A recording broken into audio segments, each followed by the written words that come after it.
somehow dumb. The truth of the matter is, the what is Molly sense of the American people right now? needed today, and that will be You put him in an optical potty. Trump. She was the last person in the room after that disastrous withdrawal from Afghanistan. Then you look around the world. Look around the world. She said she was the last person in the room after that disastrous withdrawal from Afghanistan. Hold on to the sides of airplanes to escape the Taliban. You know, that withdrawal is seared into my mind. I remember watching Afghanis hold on to the sides of airplanes to escape the Taliban. And as I'm watching this, the one thing I know is that if Donald Trump was president, that never would have happened. Never would have happened. But I have a special message to everybody around the world, especially those who want to find themselves getting into the business of other people or messing with our greatest ally in Israel. Donald Trump is going to stand by Israel 100% of the way. 100% of the way. And Donald Trump is going to get us out of these wars because he did it once and he's going to do it again. And I'll be damned if you're going to have some fool tell my boys that they can now. But the last thing we're going to fix, and it's a big one. You see, I got 3 kids. They're all boys. And I'll be damned if you're going to have some school tell my boys that they can now be girls. Not on my watch. Not on the watch of Donald Trump, I can promise you that. We're going to have common sense in America again under Donald Trump. We're going to get men out of women's sports under Donald Trump.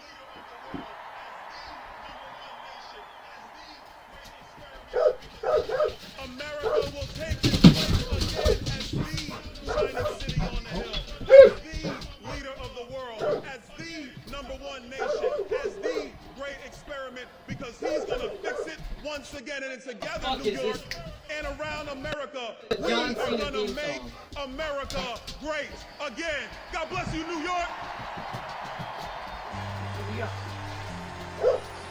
God bless America. Let's go win. I don't know which one of them, doggy. Let's go win. Was about a half-foot deep hole. I covered it up.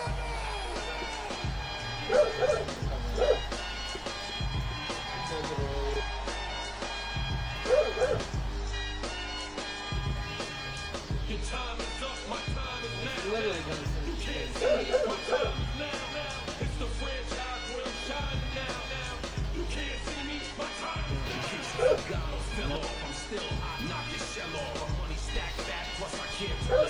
where'd you get Eminem? I'm trying to figure out. Because it was a very unknown rapper who sang the actual rap part, but the John Cena part is just the part that they used in the intro. The part that the guy was walking around saying is what John Cena put in the song. Ladies and gentlemen, please welcome to the stage, chair of the House Republican Conference, Congresswoman Elise Stefanik. Oh no, Elise, right from, oh that's we're New York. Welcome home. Love you. Yeah. How late are you gonna be up tonight? When you decide that, if it's after your normal bedtime, let me know. Hi. You'll be asleep by then. You. According to him. Hello, New York! Michaela. I'll be hot. I have a message for the mainstream media, and I can say this as a born and raised New Yorker. New York is Trump country! Love you. Did you come out for a hug? Wow, it is incredible to be here Your in chair. iconic Madison Square Garden. Your chair now. Talking about this rally for years. Cool it down, bro. It was mainly because you were in the way of him seeing me. Epic campaign to save America.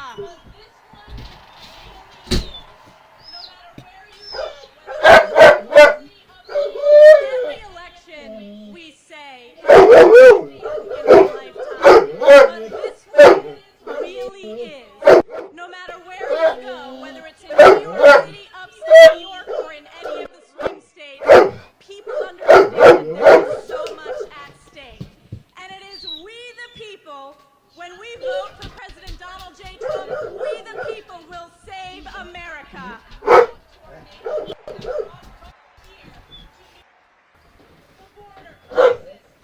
Just look at the crises that Kamala Harris and Joe Biden have brought to our nation and have brought right here to New York. The border crisis, illegals swarming our streets, taking billions of our hard-earned taxpayer dollars, all because Kamala Harris is Joe Biden's open border czar. She owns this border crisis. She created it. Or the inflation crisis, the highest rate of inflation in our lifetime. And you know who was the deciding vote for Joe Biden's Inflation Expansion Act? Kamala Harris. And the crime crisis. Get out of that chair. Democrats are the party of defund the police, and Kamala Harris has turned her back on our men and women in blue. New Yorkers, support our police. We will always back the blue.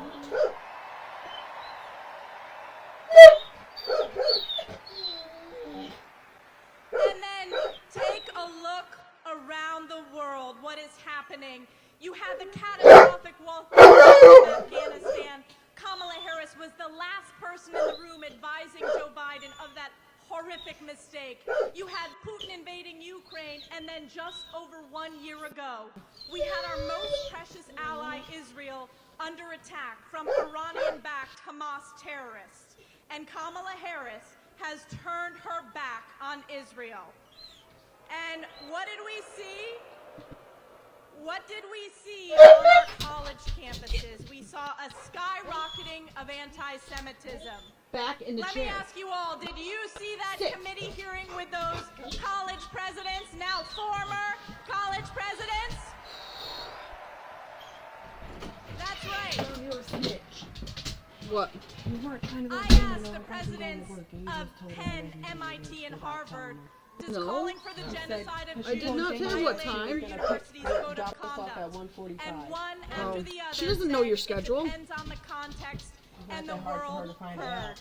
Doesn't You're matter. fired. I don't, Five as have far been as she fired, knows, I don't so know your many to schedule. go. Shall we? And you know, Well, now it's on compare live TV, that so. with President Trump. He brought us the most secure border in our nation's history.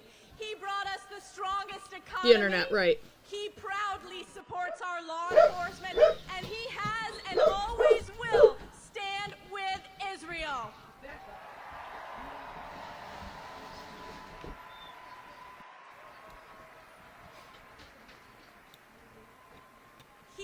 Donald J. Trump has fought for us, the American people. Whether it was fighting against the sham impeachment, which I was a proud member of President Trump's impeachment defense team, whether it was standing up for election integrity, or whether it was facing the witch hunts by New York's own Tish James, Alvin Bragg, and corrupt judges. You know, after we fire Joe Biden and Kamala Harris, we're gonna fire Kathy Hochul, Alvin Bragg, Tish James. You're fired.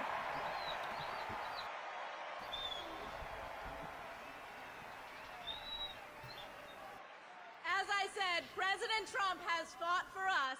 It is now our opportunity to fight for him. And New York, we made history when we fired Nancy Pelosi once and for all and flipped those 5 congressional seats. We need to make history again. So 9 days, flood the polls, vote for President Donald J. Trump to save New York and save America. God bless you. God bless the United States of America. Thank you very much. At least.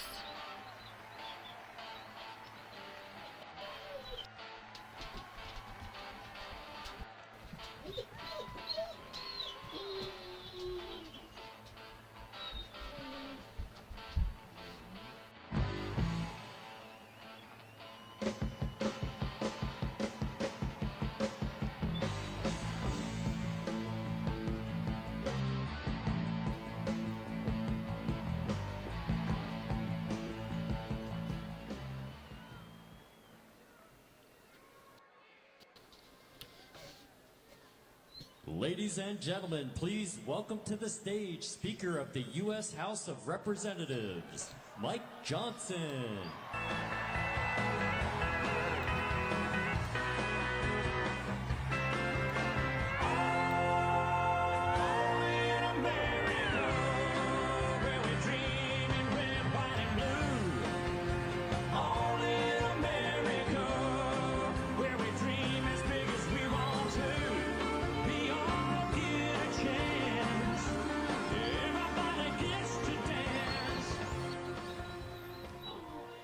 Hello, Madison Square Garden.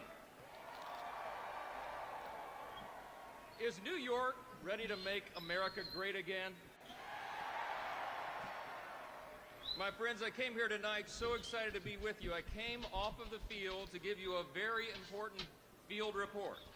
Now, I've been traveling all around the country, nonstop. We've been to the red states and the blue states. We've been to the safe districts and the swing districts. We've been all around America. And I'm going to tell you what's happening right now. I'm here to report something. There's something very powerful happening out there among the base, okay? Get off that chair. I'm telling you, Molly, there's an energy out down. there that we have not seen before. And I am convinced, that in 9 days, we are going to grow the House majority, we're going to take back the Senate, and send Donald Trump back to the White House.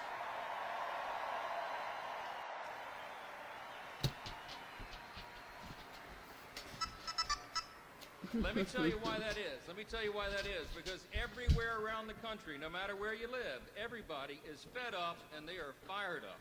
They're fed up. It doesn't matter what demographic they're in. It doesn't matter what walk of life. They know that we cannot afford 4 more years of Kamala Harris in the White House. And we can't possibly afford turning the House or the Senate over to the Democrats. Let me ask you a question. Let me ask you what I ask these groups all around the country.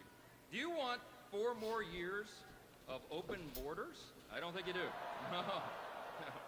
You want 4 more years of high cost and inflation? You want 4 more years of rising crime in every community? No. Well, how about 4 more years of woke ideology in our schools and our military? You want 4 more years of wars and weakness on the world stage? Nobody does. American voters are sick of it, and they want to change. Now listen, for the last 2 years, we've had a bit of a dilemma, right? The House has been the only firewall in Washington standing between Chuck Schumer and the Democrats in the Senate, Kamala Harris and Joe Biden, and the American people. Now, we played defense. We blocked their woke America Last agenda, and we passed solutions to all the great challenges facing the country. But here's the problem. They got stopped in the Senate. We also had the smallest Republican majority in U.S. history. But you know what the good news is? We're about to grow that majority. That's what's going to happen on November 5th.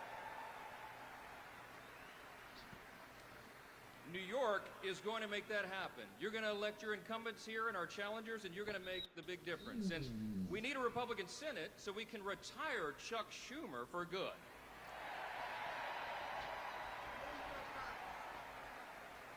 And America needs, and everybody knows, no matter where we are in the country, we know we have to get Donald J. Trump back to the White House so we can get this thing fixed. When we do that, we're going to secure the border once for all. We're going to unleash American energy dominance again. We're going to lower the cost of living. We're going to support our allies and stand up to our adversaries. We're going to defend our rights and our freedoms and the troops and the veterans who fought for them. And we will protect the values and the principles that made America the greatest nation in the history of the world.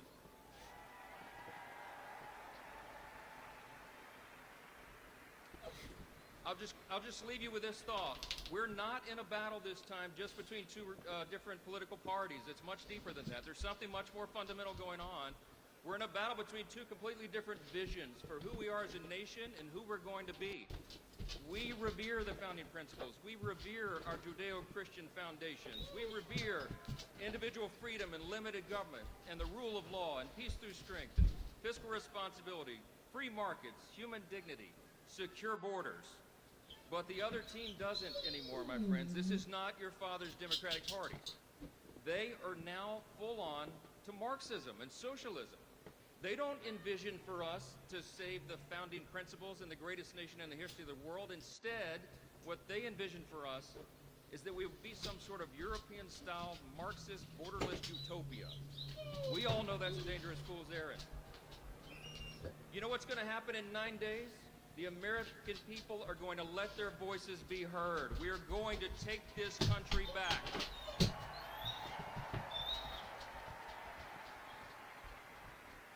We're going to restore the foundations, and we are truly going to make America great again. Thank you so much. God bless you. God bless the United States of America. God bless you, Speaker Johnson.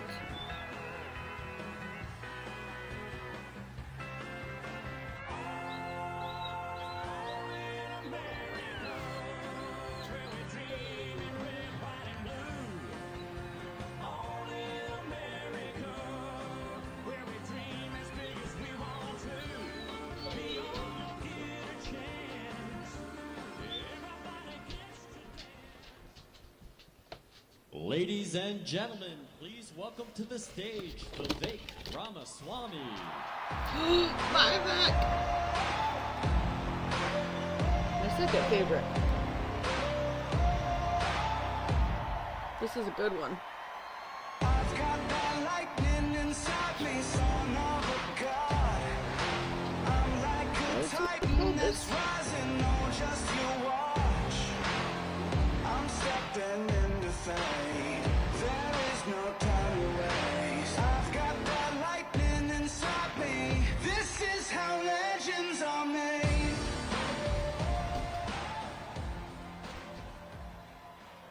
I'll tell you something, I don't follow the polls, I don't follow the pundits, but I follow the energy. And this does not feel like second place energy in here tonight.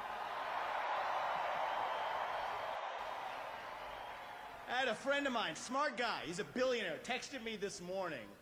And he said, why the hell are you guys wasting your time in New York City instead of going to a swing state? You want to know what I told him? I said, welcome to 2024, New York is a swing state.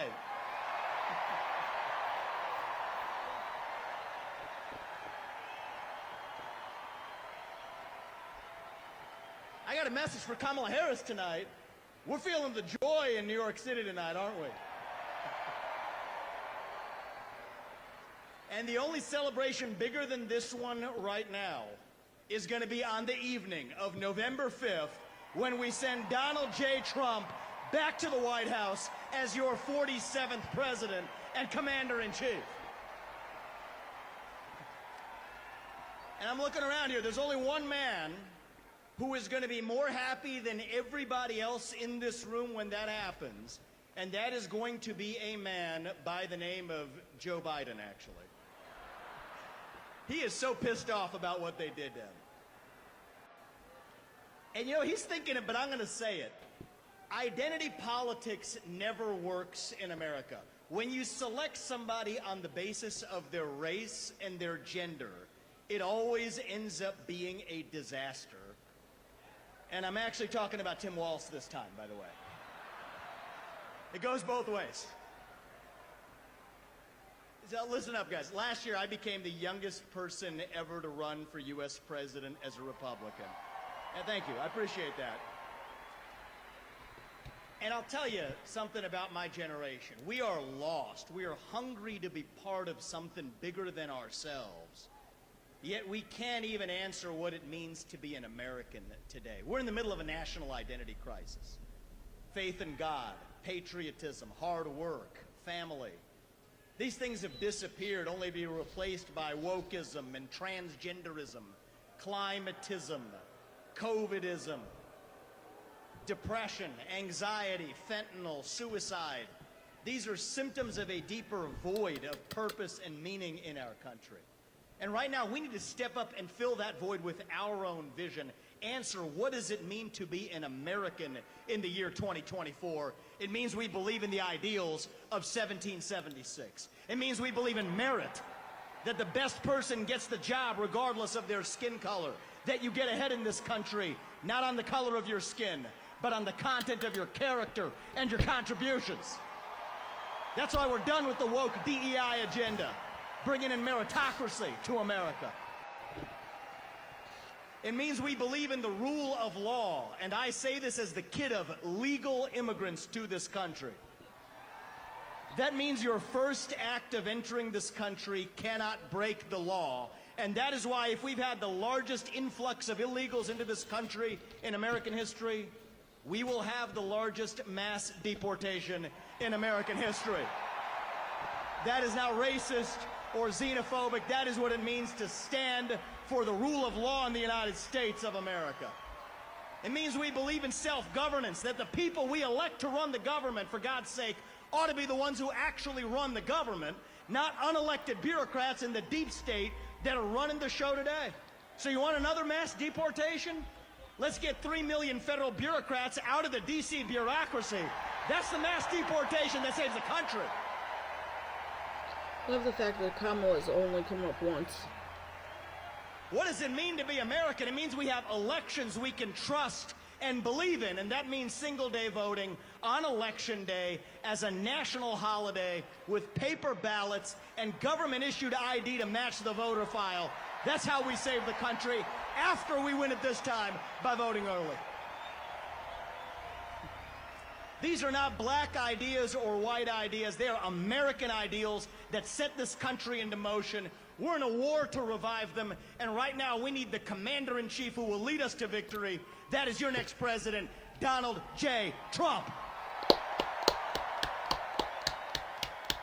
If you want to seal the border, vote Trump.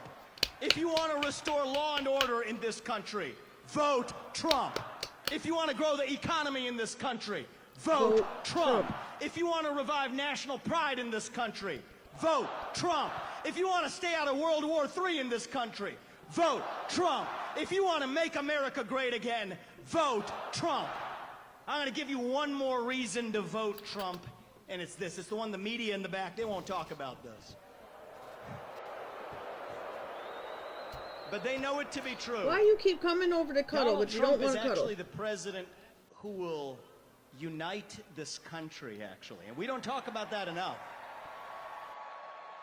America First includes all Americans, regardless of their race, their gender, or their sexual orientation. Our message to black Americans tonight is this. We want you, what we want for every American. Safe neighborhoods, good jobs, clean streets. A country where you are judged based on the content of your character, not the color of your skin or your political beliefs. Saturn. That's the America we know. Saturn. Our message to gay Americans tonight is this. You're free to marry who you want, if you want, without the government Chip doesn't standing want in to your cuddle. way. Come cuddle. But that doesn't mean that boys get to compete with girls in girls' sports, or you do genital mutilation and chemical castration on our children. Our message to every legal immigrant in this country is this. You're like my parents. But our message to every illegal immigrant, if you came legally, you get the same American dream that everybody else does. Work hard, get ahead, make contributions to this country, love the nation, and that's our message to legal immigrants. But our message to every illegal immigrant is also this. We will return you to your country of origin. Not because you're all bad people, but because you broke the law. And the United States of America is founded on the rule of law. Our message to my generation, the millennials, is this. You were sold a false bill of goods. You were told you become a gender studies major in California. Somehow that gets you a head start on the American dream when it hasn't worked out that way. Dead on your shoulders. The Iraq and Afghanistan wars. Yes, it's true you were lied to. But we can't just be cynical about our country because this is still the last best hope that we have in the free world. And our message to Gen Z is this. You're going to be the generation that saves the country. You want to be a rebel? 18 years old, stand up on your college campus and call yourself a conservative. Be proud of it. Say you want to get married, have kids. raise a family, and have a good job. That's how we win in America. We don't have to be this nation in decline. We are still on our way up. We're still that country where we will look our children in the eye and mean it when we tell them, you get ahead in the United States with your own hard work, your own commitment, your own dedication, and that you know what? You are free to speak your mind at every step of the way. That is the American dream. That is what we are running to. And that is what we get when we send Donald Trump back to the White House this November. Thank you. God bless you and the great state of New York. And may God bless our United States of America. Thank you. God bless. Thank you, guys.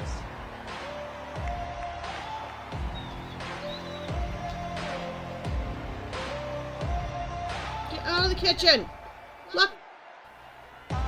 Lucky dog.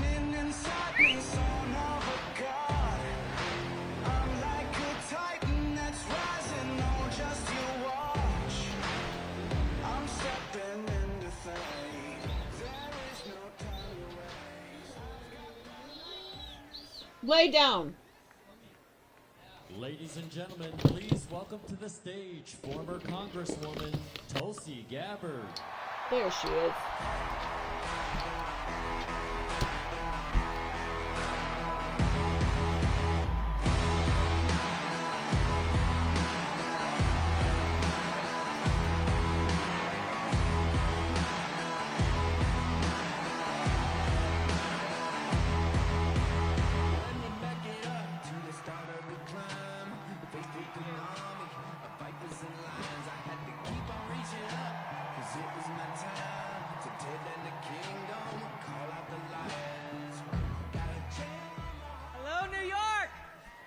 Hello from New York.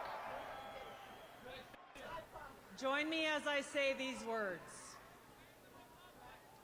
We hold these truths to be self-evident, that all men are created equal, and that we are endowed by our Creator with certain unalienable rights, and that among these are life, liberty and the pursuit of happiness.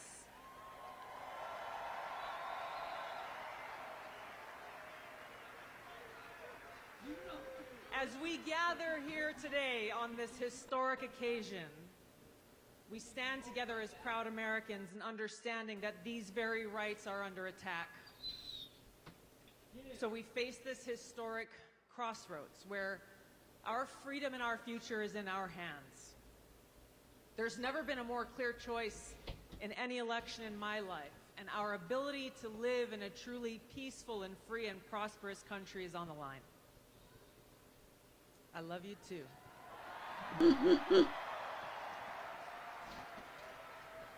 And it is that love that brings us together here today, that love for freedom, that love for our country and love for each other as fellow Americans, as children of God, that compels us to take action to save our country and defend our freedom.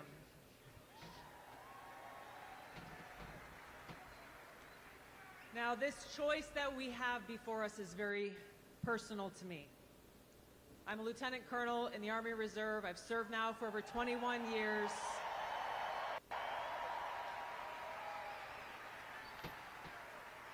I've deployed to different war zones 3 times over that period, and I've seen the cost of war.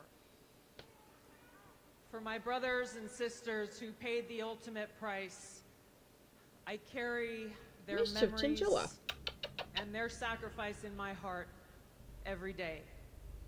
So this choice that we have before us as Americans is critical. It's important to us. It's important to those of us who serve, who have volunteered to put our lives on the line for the safety, security, and freedom of our country and our people, and it's critical to all of us.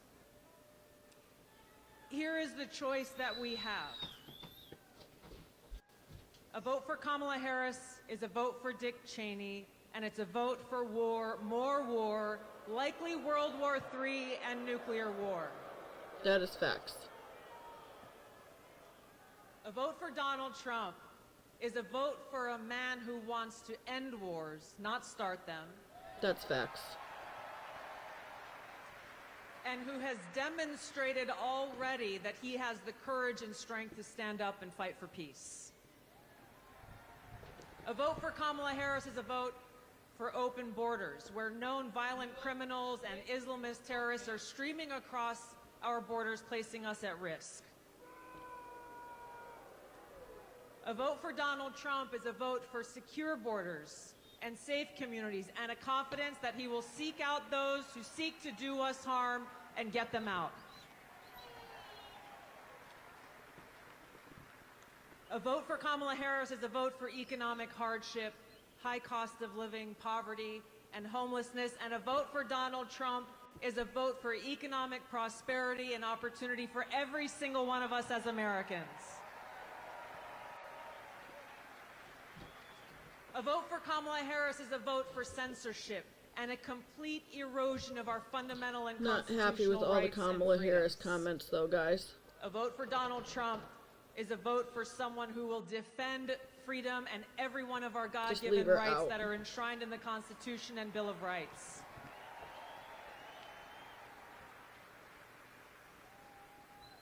So the choice is ours.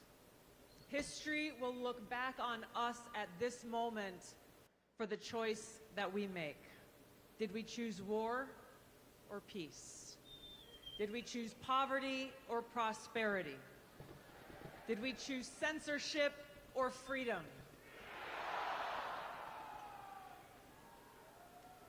Our freedom and our future is in our hands. We have just a few days left to complete this no-fail mission that we have before us to save our country. Nothing short of our future is on the line.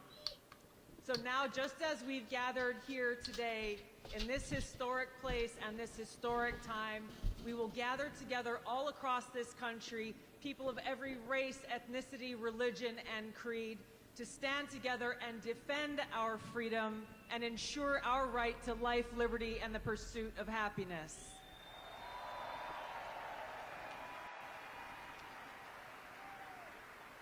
Now is the time for us to send Donald Trump back to the White House to be the 47th President of the United States, where we can stand together and make America great again. Thank you so much. Let's get it done. Aloha.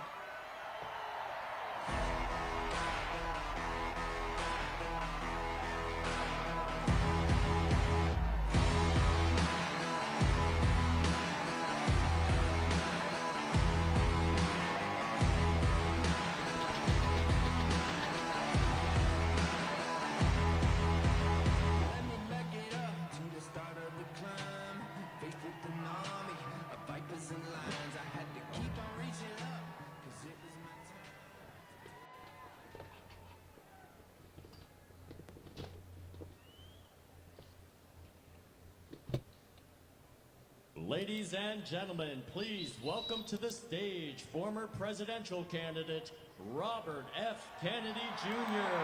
Hey. Yeah! And I've set up and torn out this stage with my own two hands. We traveled this land, packed tight in minivans. And all this for the fans, girls, money, and fame. I played their game and had to scream my name. I will show no shame. I live and die for this. And if I come off soft, fix you on this. Thank you, New York. Thank you.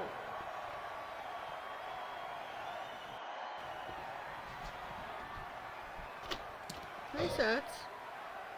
Thank you. Stop trying to chat with people. Hey. Want to go on this side?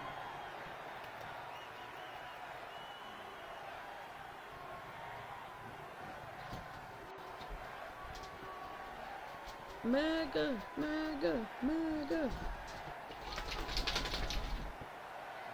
Make America healthy again. Oof. Thank you. Thank you, Mr. Kennedy. Haha. A lot of people ask me why I left the Democratic Party.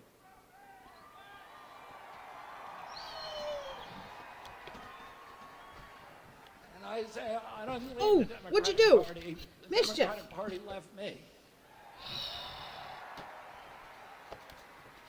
This is not the party anymore of Martin Luther King, of Robert Kennedy, of John Kennedy. That was the party of peace. It was the party of constitutional rights, of civil rights, of freedom of speech. It was the party that wanted to protect and nurture the middle class. It was the party that stood up to censorship, to surveillance, that stood up to the CIA. Go lay To down. the military complex. You're cute, but not that military-industrial cute. Complex. And it was the party that wanted to protect public health and women's sports. Make My America uncle, safe again. Ted Kennedy wrote Title IX, which protected women's sports in college.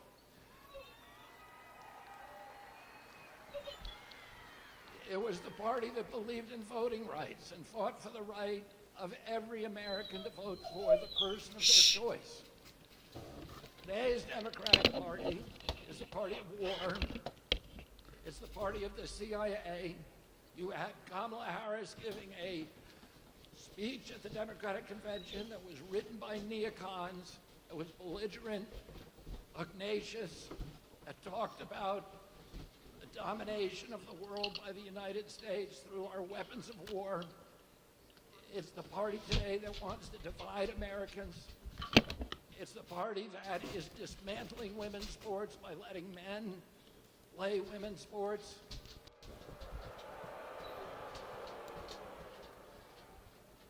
It's the party of Wall Street. It's the party of Bill Gates, who just gave $50 million to Kamala Harris. It's the party, and the Harris campaign is very proud that it received the endorsement of 50 former CIA agents and officers, and of John Bolton, and of Dick Cheney. These are the people that gave us the war in Iraq, the worst foreign policy catastrophe that's ever happened to this country. These are the people that gave us the Patriot Act, that launched the surveillance state.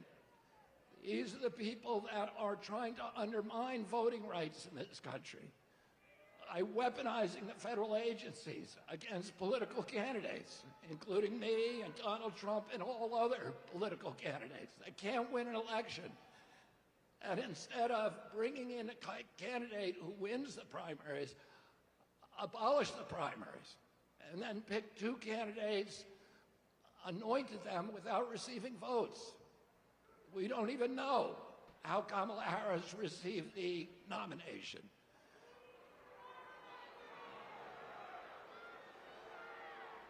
And this is the party of Wall Street, of big banks, of big data, of big tech, of the military contractors, and the parties of big pharma, big ag, big food, and big chemicals. It is the party that's given us the sickest children in the history of the world. When my uncle was president, 6% of Americans had chronic disease, and we spent zero on chronic disease in this country. Today, 60% of Americans have chronic disease. This is existential for our country. We're spending $4.3 trillion a year, 5 times our military budget.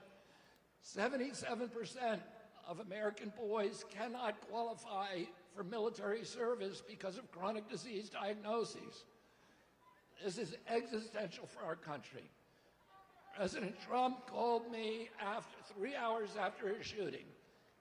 And he said, would I come and sit down with them? And he said to me during that meeting, he said, there are some things that we can agree on and some we disagree on, but the landscapes on which we agree are so much larger. He said, I want to end the wars.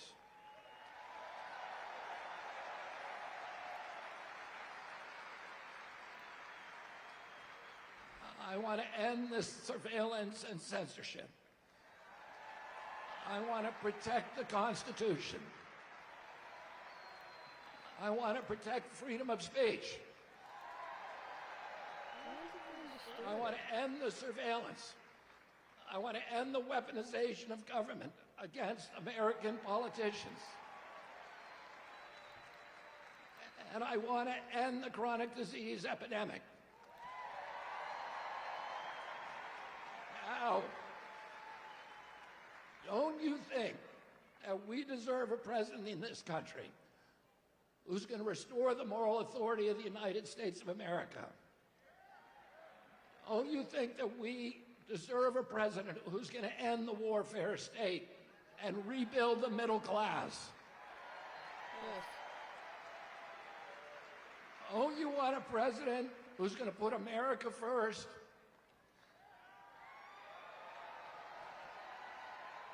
And don't you want a president who's going to protect our children? And who's going to protect women's sports? Absolutely. And who's going to stop dividing this country along racial lines? And don't you want a president who's going to end the corruption at the federal agencies, at FDA,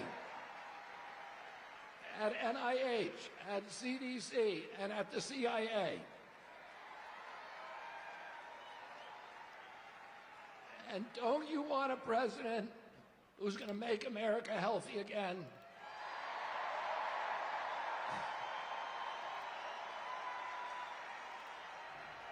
And don't you want a president who's going to make America great again?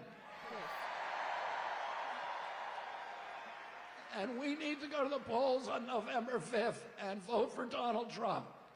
God bless you and God bless America.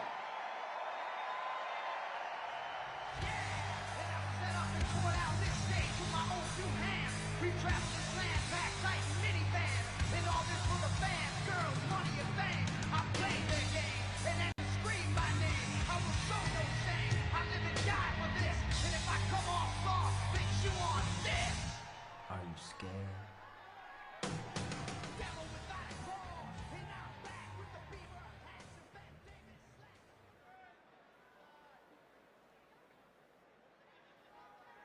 Tucker Carlson?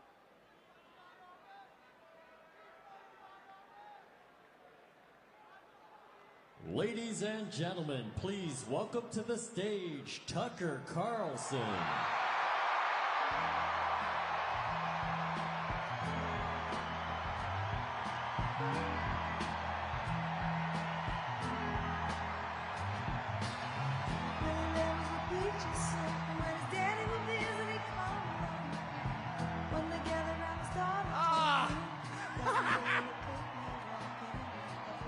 Thank you.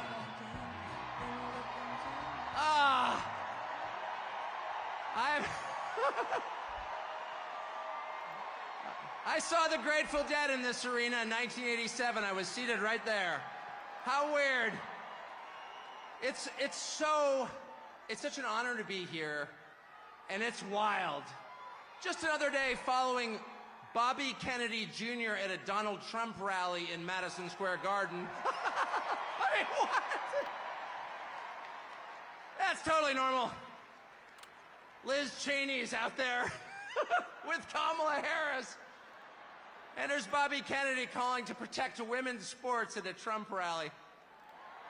It's a realignment. It's unbelievable. And the fact that it's here is even sweeter. Imagine if you're, and just pause for one moment. Imagine you're Donald Trump. You're from New York City. You become famous in New York City. You make your fortune in New York City. And all of a sudden, the leadership of New York City decides they're going to destroy you because they don't like your politics. And so they, yeah, boo. Imagine if that were you, though. And they try and take everything that you have. They try and put you in prison. They try and put your children in prison. If that happened to you, how often do you think you'd be going back to New York City? How about never? and yet he's here. It's like getting thrown out of a bar. And you think to yourself, well, you know, all my friends are in the bar. And you approach the door, and there's the bouncer like, you're not allowed in here.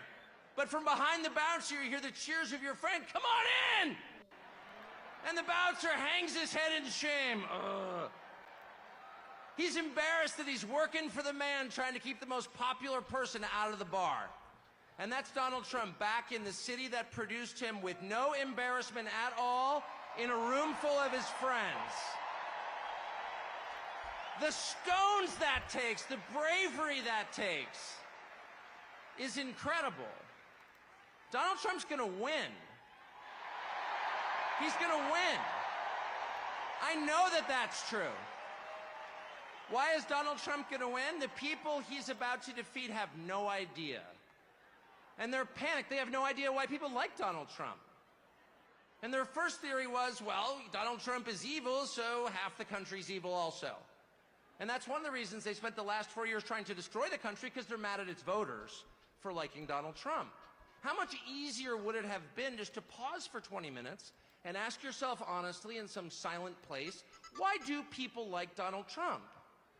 And if they had been honest enough to ask themselves that question, they would have come up with the two main reasons, and here's what they are. The first reason that people like Donald Trump is because he likes them. That's why.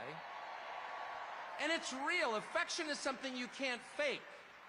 I don't care how many times Kamala Harris would tell me she loves me, I don't believe her.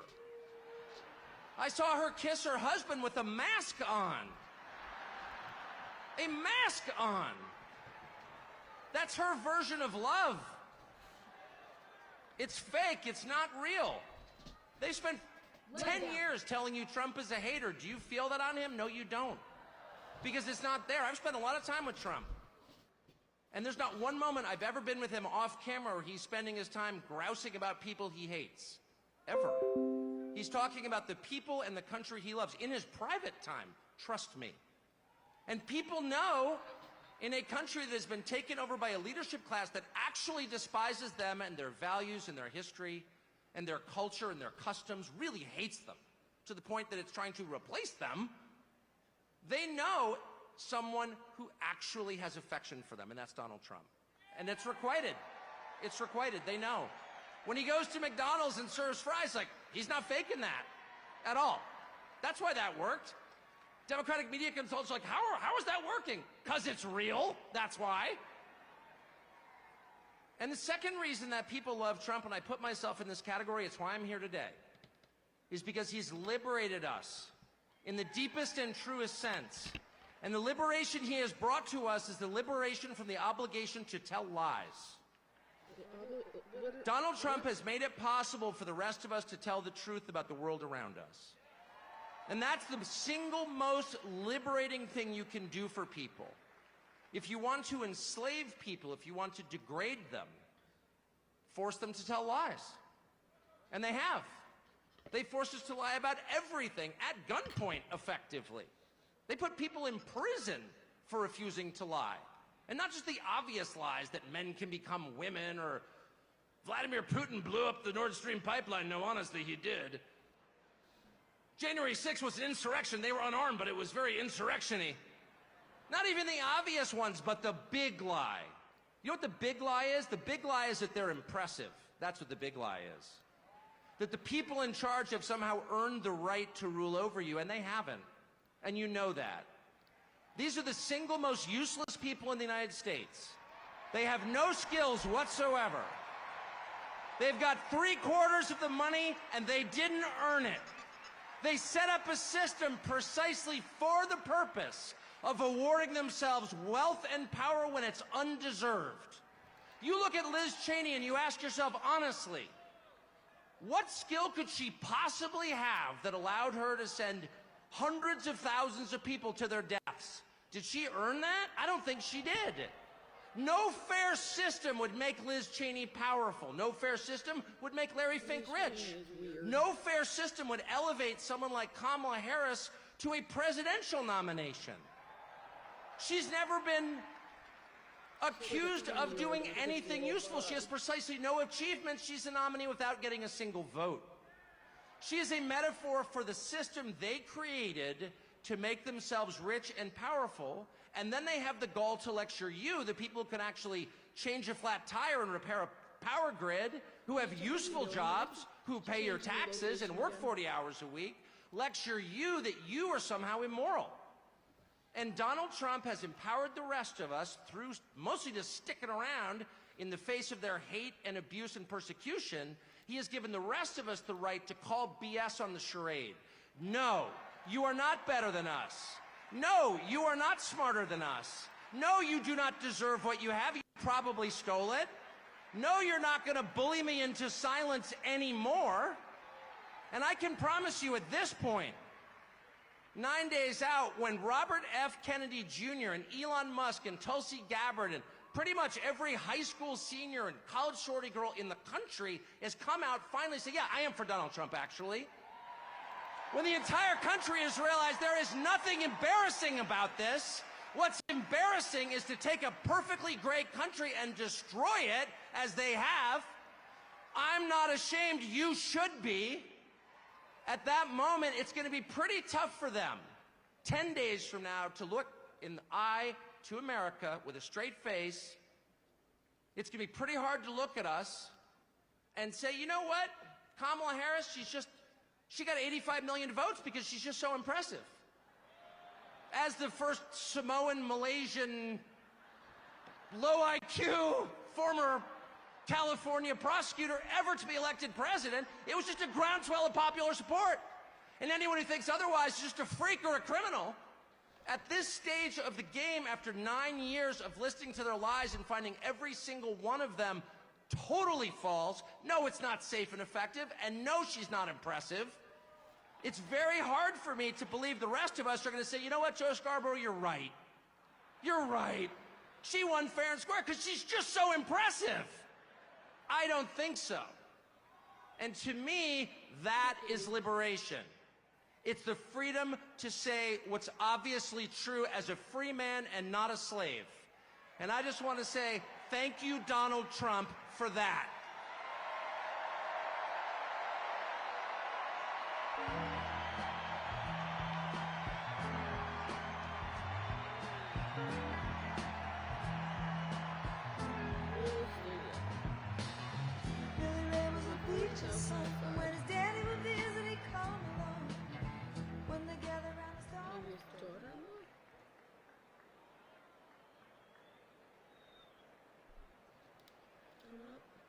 Ladies and gentlemen, please welcome to the stage professional wrestler Hulk Hogan.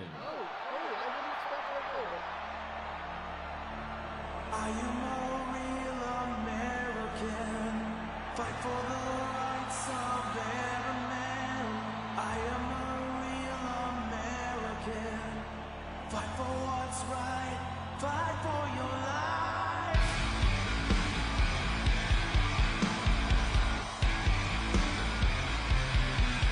When it comes crashing down and it hurts inside,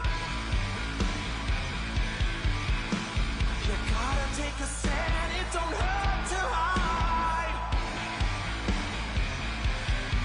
If you hurt my friends, then you hurt my pride. I gotta be a man, I can't let it slide. I am a real American, fight for the rights of every man. I am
Well, let me tell you something, Trumpomaniacs. Welcome to the house that Hulkamania built. You know something? Usually when I'm in Madison Square Garden, I'm body slamming giants. I'm winning world heavyweight titles, and I'm cracking people over the heads with steel chairs. And the energy in Madison Square Garden is off the Richter scale. But today, Trumpomaniacs, the energy in here is something like I've never felt. The energy of all these Trumpomaniacs is the most powerful force in the universe. And today, this is Donald Trump's house, brother.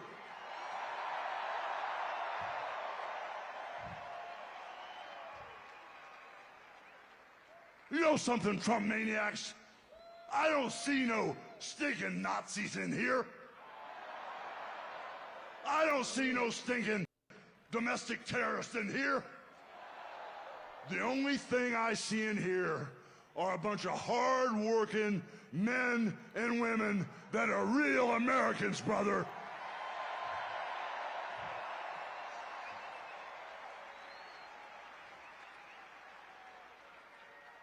You know, when I hear my president and our president, Donald Trump, speak, he sounds for real, brother. He sounds like he has a heart of gold that's all for the USA. But when I hear Kamala speak, it sounds, yeah, it sounds like a script from Hollywood with a really, really bad actress.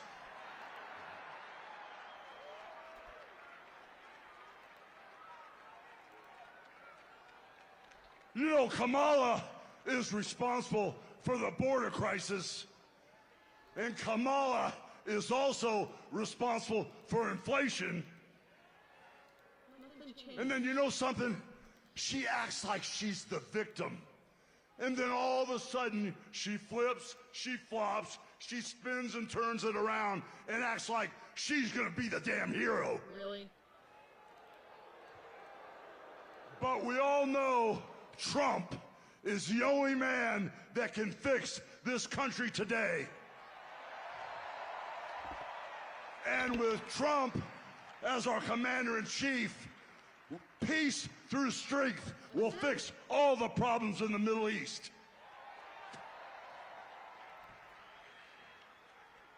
You know, I've been coming to this building month after month after month, and I've seen sold-out crowds over and over again for over 40 years. And for 40 years, I've always asked the question, what you gonna do? Over and over and over again, what you gonna do?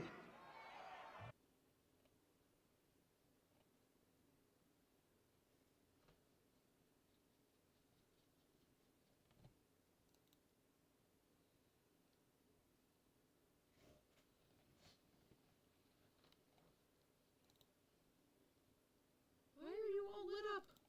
Bishop, are you clicking something? Something's going on. Put mouth.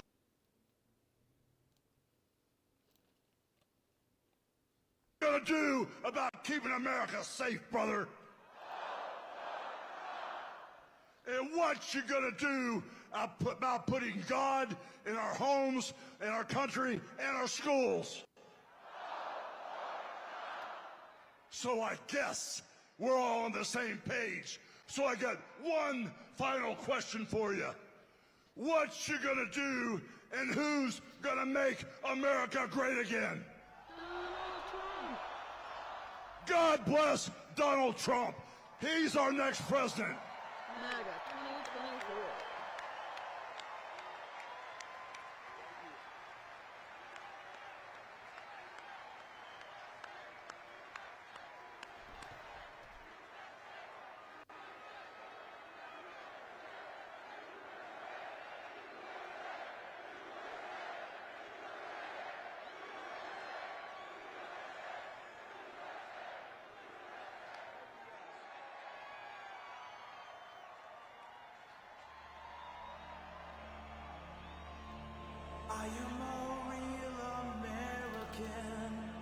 for the rights of every man. I am a real American. Fight for what's right, fight for your life.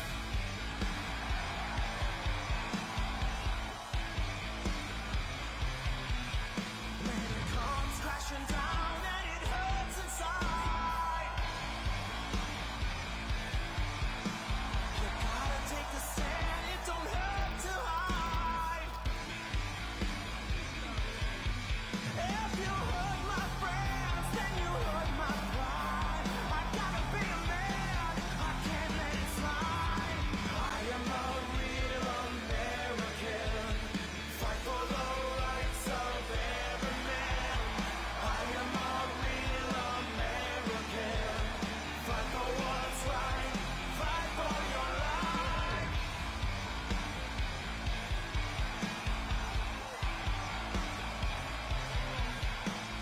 I feel strong about right and wrong, and I don't take trouble for very long.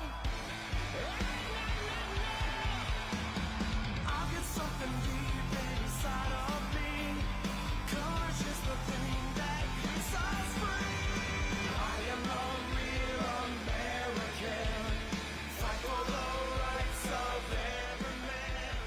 I am a real American. Fight for what's right. Fight for your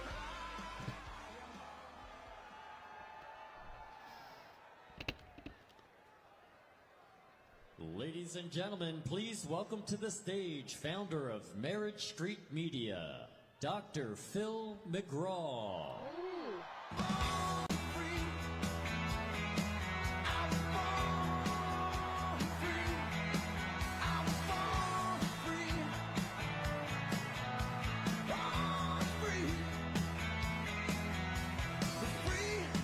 Like a river raging strong is the wind I'm facing, chasing dreams and racing Father Time.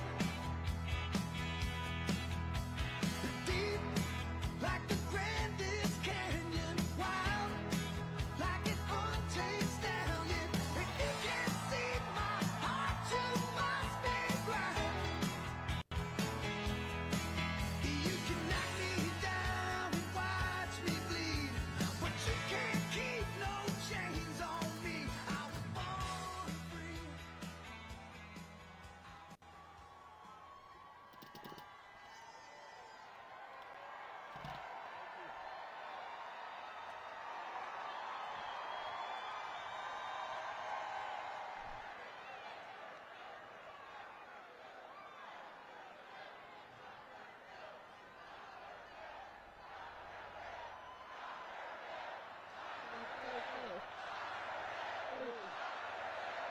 Catch him outside.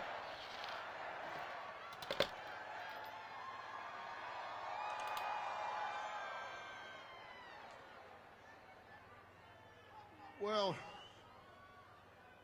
you guys look just like you do when I'm on TV. Except for you, you look a little different. Listen, I love you guys for caring enough about the United States of America to come out here tonight. Thank you so much for caring enough to come out here tonight. I have to tell you, I love this country. Wait, what's virtual camera? I do. I love this country. I stand up when our flag goes by. I put my hand over my heart when they play our national anthem. And I'm so proud to see so many people take time out of their day to come out here and stand up for this country.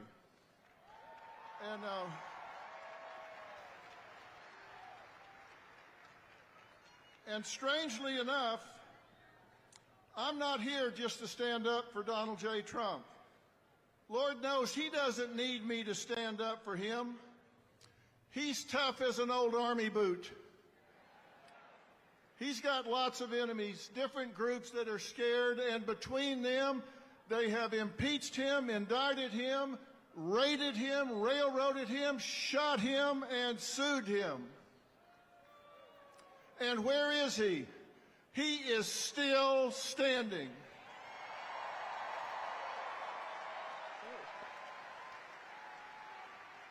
He just keeps on coming because he loves this country too. I can be honest and say, I can be honest because we have free speech in America. I can be honest and say I don't like or agree everything that Donald J. Trump does or says. I mean, come on. Nobody agrees with everything or likes everything somebody else says or does, right? No human is perfect. We don't strive for perfection, we strive for excellence. But you don't have to love everything about someone in order to love them.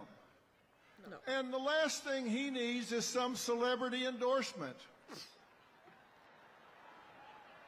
What the hell do I know? Why is it not letting me chat? I know I'm no celebrity to begin with. And celebrities don't know anything about policies or politics. So,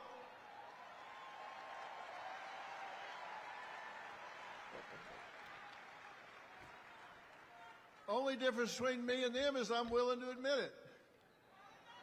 So, why am I here? Well, I'll tell you why I'm here.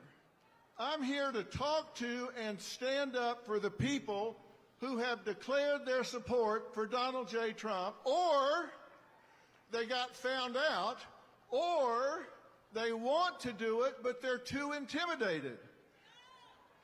Because you know what happens when somebody in this country says, hey, I'm going to vote Republican, I'm going to vote Donald J. Trump? They get canceled, intimidated, marginalized, excluded, or even fired or boycotted. And you know what that means? In short, that adds up to being bullied. And now we're talking about something I know a hell of a lot about. Now you're in my wheelhouse, buddy. I may not be an expert in politics, but I am an expert about bullying. And bullying is when you seek to harm somebody, you seek to intimidate, coerce, cause distress, fear, risk to their well-being. And it can be physical, verbal, relational, or cyberbullying. And it's always wrong. You said it, my friend. It is always wrong when you bully somebody. And that's what's going on. Now, let me tell you what the critics are going to say when they hear me talking about this. They're going to say, well, now, wait a minute. Come on. Isn't Trump a bully? And let me tell you why the answer to that question is no. Because to be a bully, there has to be an imbalance of power. And when there's not, it's just called a debate. And he's just better at it than anybody else.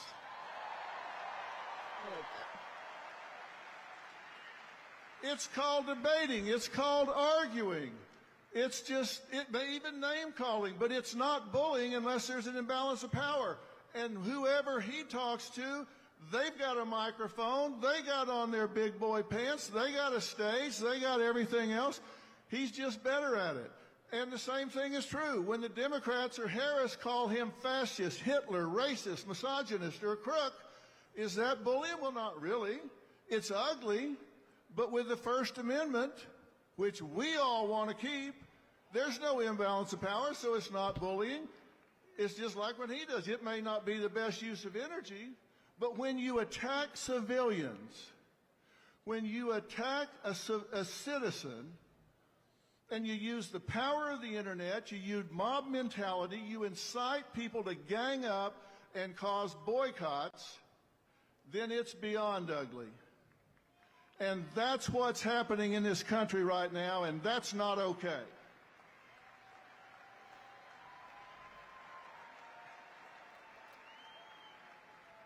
There is an imbalance of power there, and it's time that every one of us close ranks. We have to stop this now. It's time that we push back against cancel culture. It's time that we push back against intimidation tactics. And that is exactly the reason that I launched Merit Street Media, which, by the way, we didn't choose the name for that by random. Merit Street Media. This country was built on hard work, added value, and talent, not on equal outcome, not on DEI. This country was built on hard work, and it needs to continue to be built on hard work. And the legacy media has sold out. The legacy media has sold out. And I'll tell you, one night I was sitting at dinner with my wife, Robin, and I was complaining as we were flipping around and listening to the spin on what's supposedly news.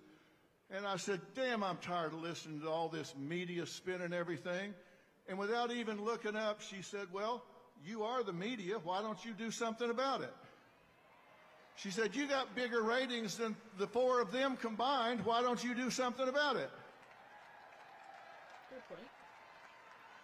Well, as usual, she was right. And that's why I launched the new network, because we want people to think for themselves. You guys aren't dumb. You don't need to be told what to think. You just need the facts. And you're here because you have the facts, right?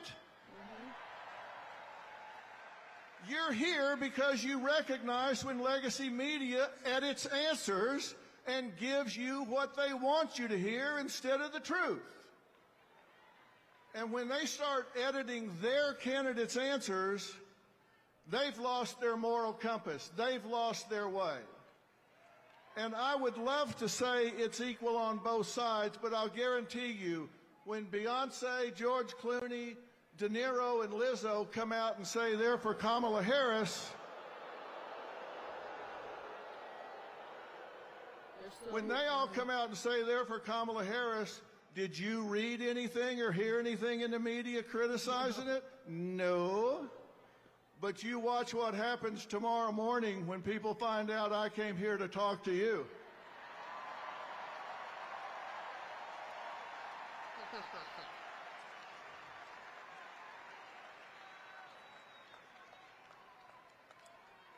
You say this in Hollywood and all of a sudden you ain't got a job. The problem is I don't need one.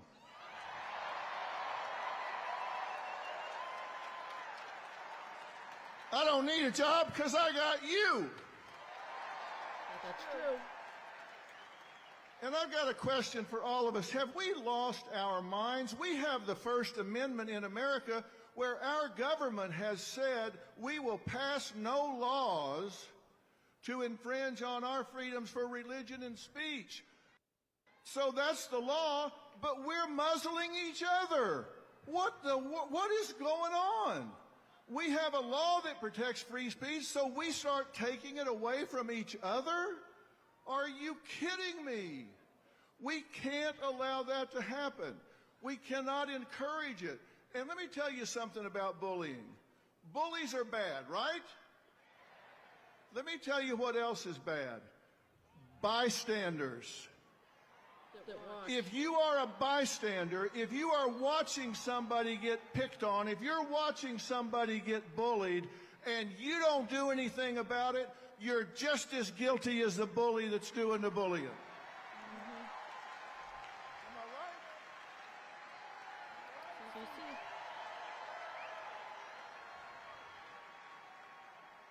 right? I have talked to so many children in schools that tell me the worst feeling they've ever had is being bullied and feeling alone and abandoned when they are picked on and intimidated, when they wish even one person, even one other kid would step up and say, hey, come sit with me at lunch. Don't sit in a stall in the bathroom and cry your way through lunch and eat alone.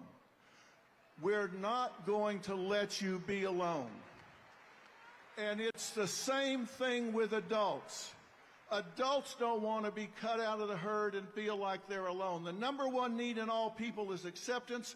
The number one fear is rejections, and bullies, they prey on that. We must claim the right to our point of view. We must be critical thinkers, and when you see somebody being picked on, then you've got to be willing to step up and say, hey, I'm with you. Don't let that happen.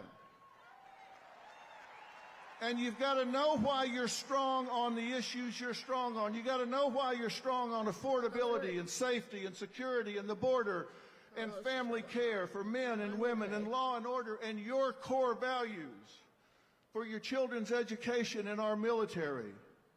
Know why you're where you are. And when you come to your friends and coworkers being bullied, don't be a bystander. Don't be a bystander. You can't let it happen. When you say you love America, that's a verb. That also means you love Americans. You've got to push back and call out the bullies. You've got to stand with those that have targets in their lives. Targets if they're picking on them by calling their jobs to get them fired. Boycotts or kicking them out of their jobs at church or their groups at church. I've spent 45 years listening to people. And I was just in North Carolina and after the hurricane hit down there. And you know what? I saw neighbors helping neighbors, and not one of them asked, are you a Democrat or a Republican? Exactly.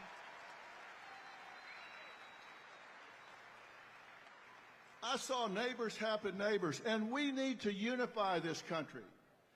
You have the right to vote for who you want to vote for president, and we need to step up and claim it, and we need to stand with each other. There are so many who want to, but they're bullied, so they're afraid to. And let me tell you something. One of the most important days in American history was 9/12/2001. Not 9/11. The day after. We all know what happened on 9/11. One of the most important days was 9/12, because on 9/12 we all woke up and we were all Americans on 9/12. We were all devastated.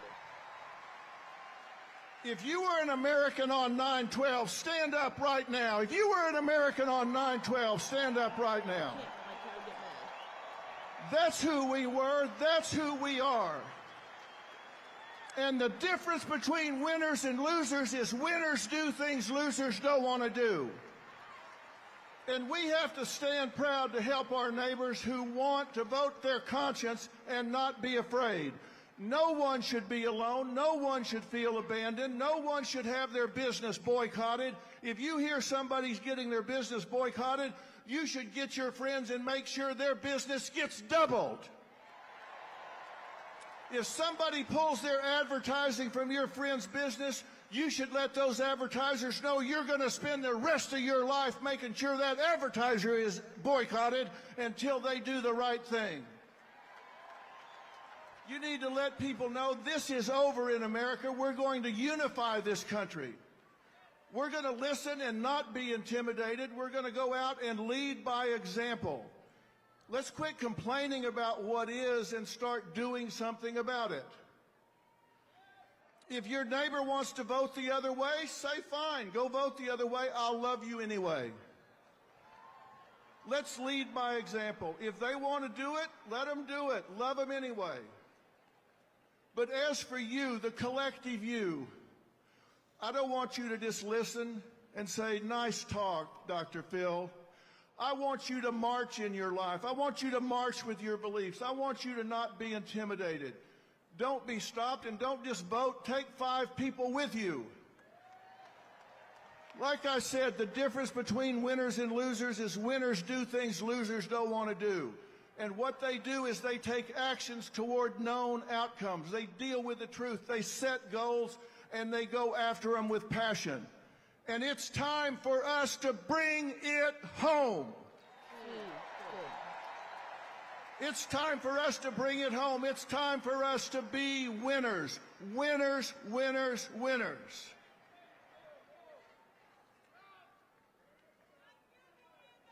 I started by telling you I love this country. I'll finish by telling you I love this country, and I love you for loving this country. God bless you, and God bless the United States of America.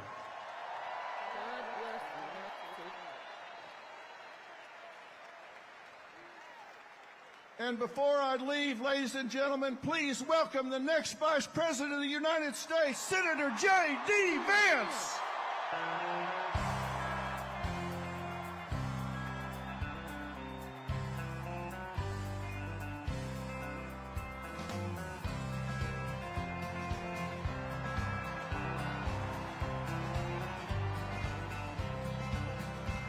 Why don't we liberate these United States? We're the ones who need it worst. Let the rest of the world help us for change, and let's rebuild America first.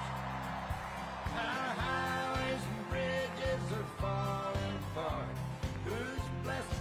Who has been cursed? There's things to be done all over the world, but let's rebuild America first. Well.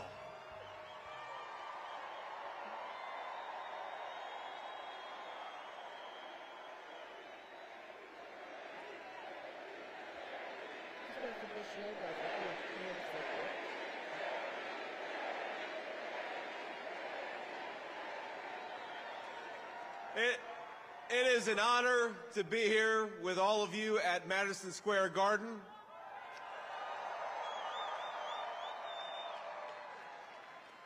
Now think about this, for more than a century, America's most celebrated heroes and legends have made history inside this iconic arena.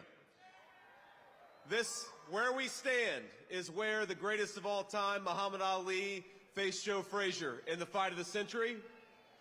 It's where the King, Elvis Presley, played for 80,000 screaming fans. It's where the immortal Hulk Hogan pinned the Iron Sheik and let Hulkamania run wild. And now, on the eve of the most important election in our history, the greatest champion of them all, Donald J. Trump, has come to Madison Square Garden.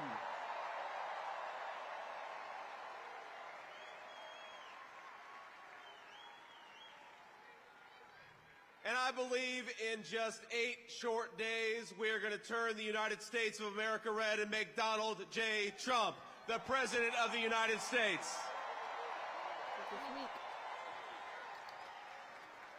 No, technically next week, but...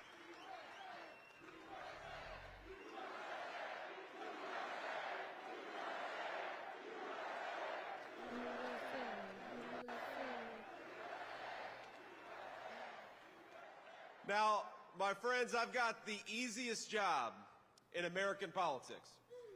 Think about this. All I've got to do is remind people what life was like when Donald J. Trump was President of the United States. We had peace. We had prosperity.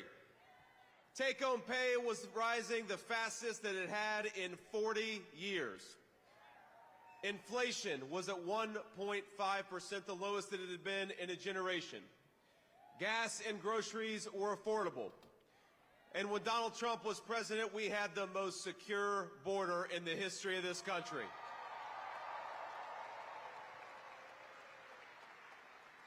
That's the Donald Trump record, and that's a record that's going to win in just 9 short days.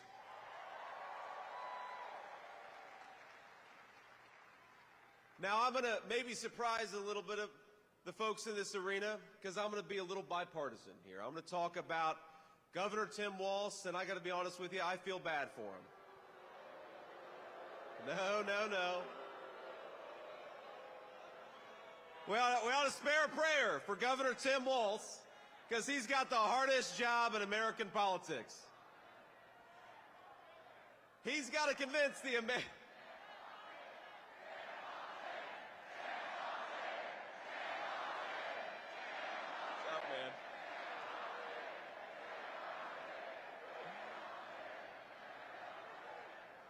You all can say that. I probably shouldn't say that. But think about our friend Tim Walz has got to convince the American people that Kamala Harris is going to somehow fix the very problems she's been creating over the last 3.5 years. He's got to pretend that Kamala Harris didn't open up the southern border and let millions of illegal aliens in, even though we know she did. He's got to pretend that Kamala Harris didn't cast the deciding vote on trillions of dollars of new spending, which created the worst affordability crisis in 40 years in this country. And he's got to pretend that Kamala Harris actually has ideas in her head for how to govern the United States of America. Now, if you are the praying type, and I imagine a lot of us are, please say a prayer for Tim Walz because they're asking him to do the impossible. Kamala Harris acts like she's the candidate of change when she's been in office for 4 years. She says she can fix everything, but Kamala, day one was 1,400 days ago. What the hell have you been doing that whole time?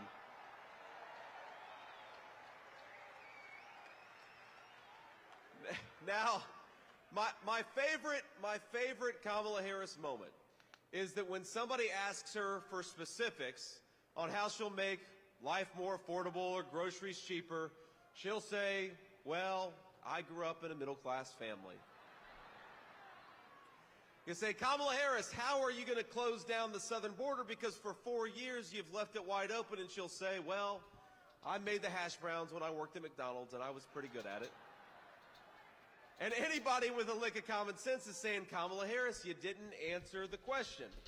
You didn't actually tell the American people how you're going to fix what you broke. And I got to be honest with you, even on that McDonald's answer, I'm not sure that she ever worked at McDonald's.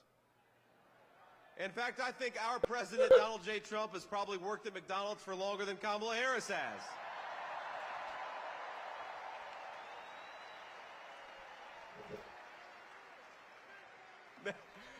Now, I will say, I'm going to say one thing in Kamala Harris's defense. She does one thing very well. Look at this. You guys, you weren't expecting me to be so bipartisan, but I will say this for Kamala, that every time she does an interview, I think Donald Trump picks up about 100,000 votes.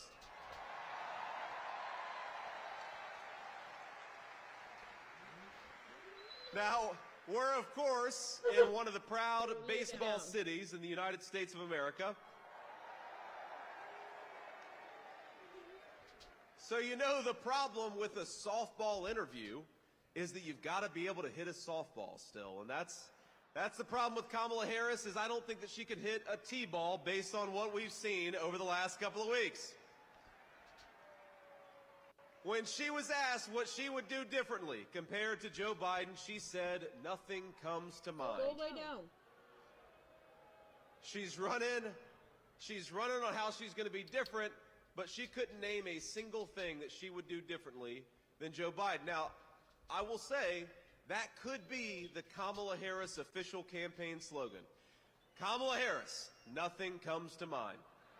Nothing comes to mind.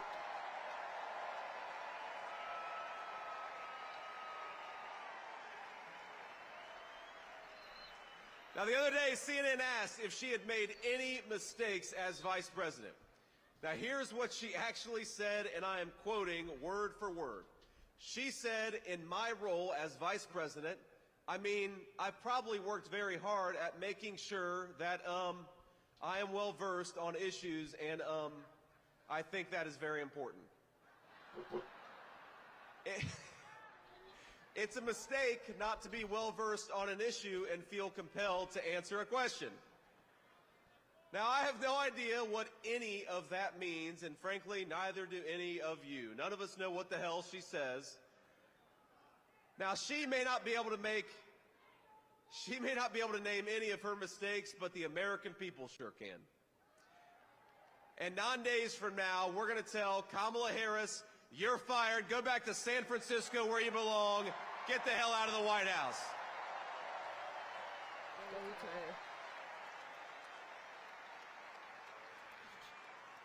Now, together, Donald J. Trump and all of us as part of this movement are going to unleash a golden age of American prosperity. We're going to make life affordable again in the United States of America. We're going to put the American dream of homeownership within reach for millions of American young people. We're going to secure our border, and we're going to keep our families safe. We're going to protect your right to free speech and religious liberty. And we're going to do it all thanks to the leadership of one man. Now, we have to remember, that one man, Donald J. Trump, 8 years ago, go back 8 years, he had everything. He had fame, he had fortune, he had family, he had friends. But he gave up the easy life to save the United States of America.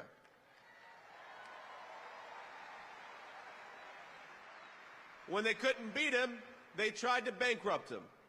When that didn't work, they tried to impeach him. When that didn't work, they tried to put him in federal prison, and when that didn't work, they even tried to kill him.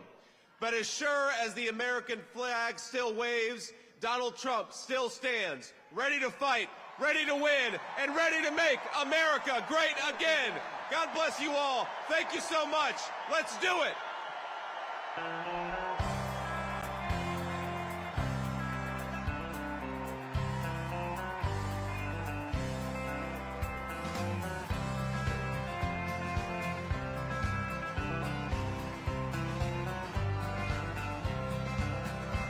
Why don't we liberate these United States? We're the ones who need it worst. Let the rest of the world help us for change, and let's rebuild the very first. Our highways and bridges are falling apart. Who's blessed? Who has been cursed? There's things to be done all over the world, but let's rebuild America. Laura and her husband Don. Please welcome Executive Vice President of the Trump Organization, Eric Trump, and co-chair of the Republican National Committee, Laura Trump.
New York City! The greatest president we have ever had is right behind us. Let's make some noise for him.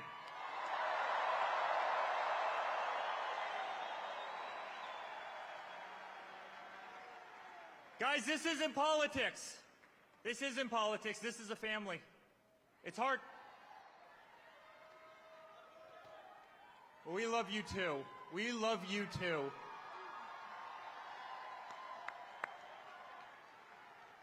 This is so much more than a political movement. This is the greatest family in the world. We are fighting for a country we love. We are fighting for the American flag. We are fighting for the Constitution. We are fighting for our liberty. And as a family, we've been out there every single day over the last 10 years.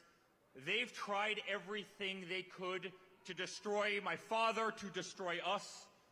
Dirty dossiers, Russian hoaxes. They tried to impeach him twice. They went after his Supreme Court nominees. They threw him off of Facebook. They threw him off of Twitter. They threw him off of Instagram. They tried to take away his First Amendment right.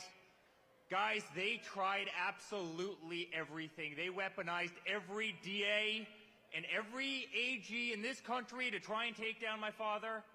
Here in New York, they did exactly that. Alvin Bragg, Letitia James.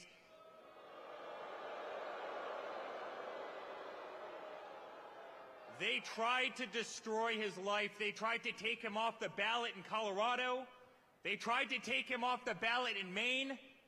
They tried to subdue the vote of literally hundreds of millions of Americans who absolutely adore the guy. Guys, it's been political lawfare every single day. And then somebody tried to kill him. And despite that, every single time he stands up and he says, fight, fight, fight. And how do you think it feels for them as we're back at Madison Square Garden, the greatest arena anywhere in the world?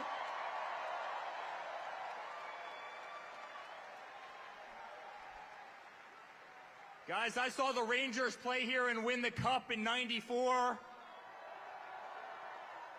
Every Knicks game, every concert, the greatest arena anywhere in the world. And you better believe the entire party who has failed at taking down Donald Trump, an entire party who has failed at taking down his family, they're sitting there on those cameras right now, watching all of us, watching all of you.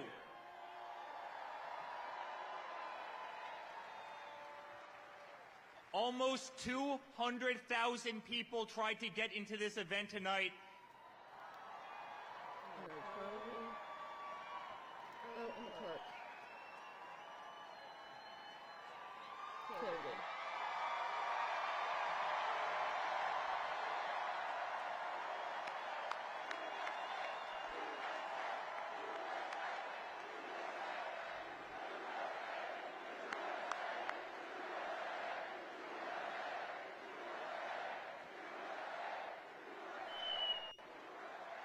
The streets, Fifth Avenue, all the way from Trump Tower, all the way down to Madison Square Garden, 10 people deep. That's how much love there is in the greatest city anywhere in the world.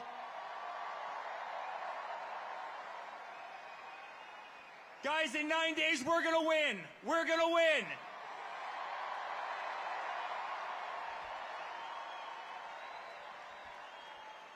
And not only is he going to make America great again, he's going to make New York City great again.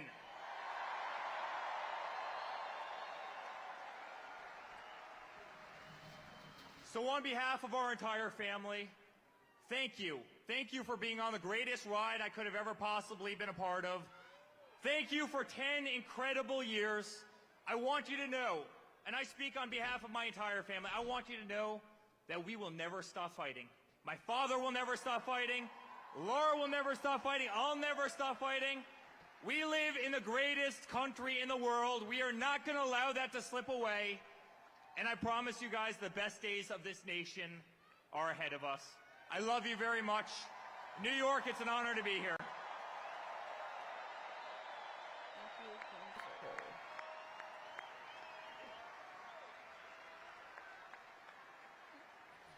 Y'all aren't done with us just yet. I'll say a few things if that's okay with everybody here. Can I just say how honored I am to be the co-chair of the Republican National Committee for you guys? I'll tell you something, we're making sure that we have free, fair, and transparent elections and nobody's cheating in 2024.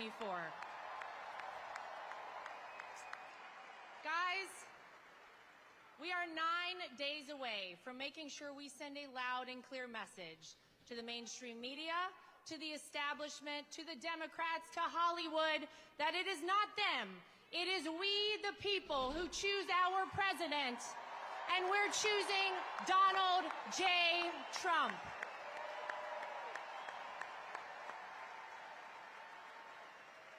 And I gotta tell you, it is incredible to be here in Madison Square Garden, in New York City, the greatest city on earth, in the greatest country on earth, the United States of America. Because if you think about it, New York City made Donald Trump, right?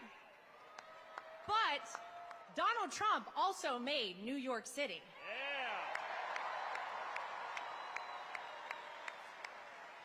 He changed the skyline of this city, rebuilt it. Remember whenever they couldn't get an ice skating rink, Woolman Rink in Central Park? Donald Trump rebuilt the ice skating rink for New York City. By the way, under budget and ahead of schedule, if I'm not mistaken, because that's how we like to do things in the Trump family. And when nobody else was doing it, Donald Trump put his heart and soul right here in New York City. It's true, and this is the city that made him a household name. This is the city that put Donald Trump in so many rap songs, by the way, right? And truly made him the American dream. But I'll tell you something, being a New Yorker teaches you something else, doesn't it? It teaches you how to be tough. It teaches you that it doesn't matter how hard you get hit, you get back up and you keep fighting.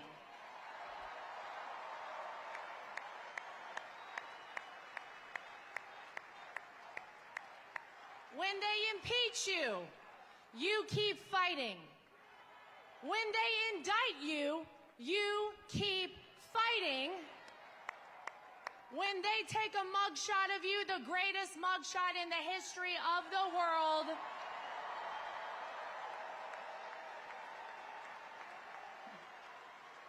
you keep fighting. And when an assassin's bullet strikes you, you don't lay down. You get up, you stand strong, and you keep fighting, right? Now, in case you guys don't know, Donald Trump likes to go places nobody expects him. Anybody hear about a little rally up the street in the Bronx? Yeah. Does anybody know the last time a Republican president campaigned in the Bronx? It was Ronald Reagan, and ladies and gentlemen, he turned New York red. I'm just saying.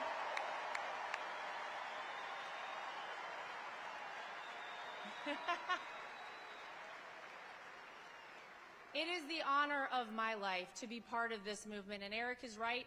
This is not just about politics. We are all a big family, and we're a family who loves this country. And I can tell you something, 9 days from now, it is going to be the sweetest comeback, because we know the art of the deal. We also know the art of the comeback from Donald Trump that this country has ever seen. Everybody get out, vote early, take a friend to vote. Let's make America great again. We love you, New York.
Ladies and gentlemen, please welcome to the stage Donald Trump Jr.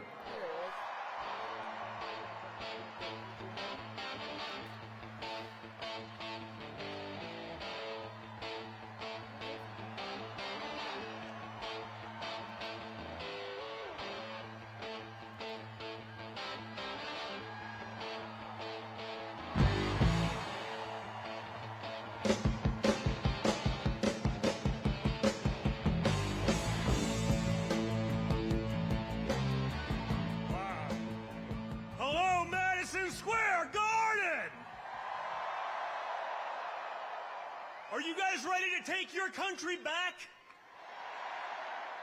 Are you sick of the insanity? Guys, this is not my first rodeo. It's the third go-around, but you think this could have ever happened 4 or 8 years ago in the heart of New York City?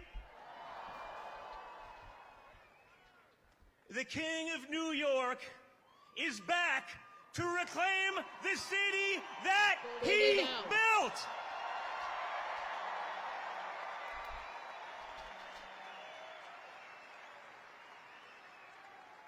My father changed the skyline of this city.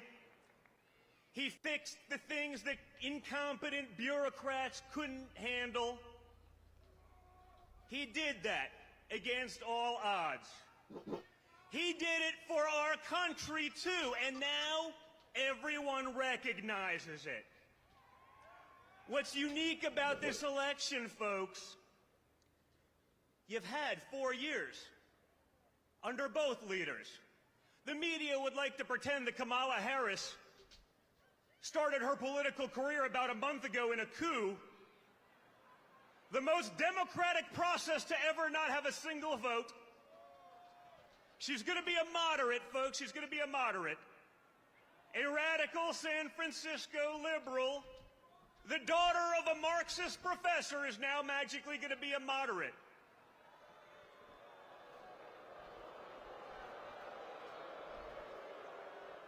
No one's buying it anymore. You know why? Because they've been lying to you for the last 9 years, and you're not buying their crap anymore.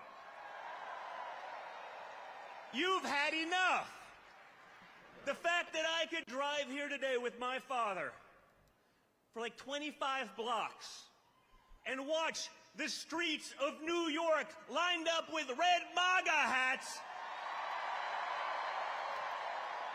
tells us everything you need to know.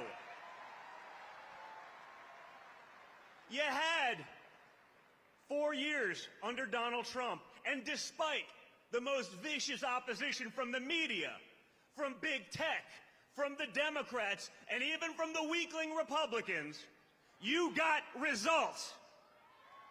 We got peace deals done. Our enemies weren't invading their neighbors. The economy grew. Inflation was next to nothing. And then Kamala Harris and Joe Biden took over, and everything went to hell like that. I keep watching it in the news. It's amazing. Kamala Harris is going to fix all these things. I say, you know what? Why hasn't she started fixing them? You know, you've had 4 years. Why didn't you maybe get going? You're going to wait till January 20th? Americans are suffering. People can't make rent. Businesses are going under. Grocery prices are too expensive. I tell a story. Last summer, I was coming back from a fishing trip with 2 of my boys. And we went to McDonald's. And it was $48 for a 10-year-old, a 14-year-old, and me. And guys, let me tell you, if Donald Trump Jr. has sticker shock at McDonald's, we have a serious problem.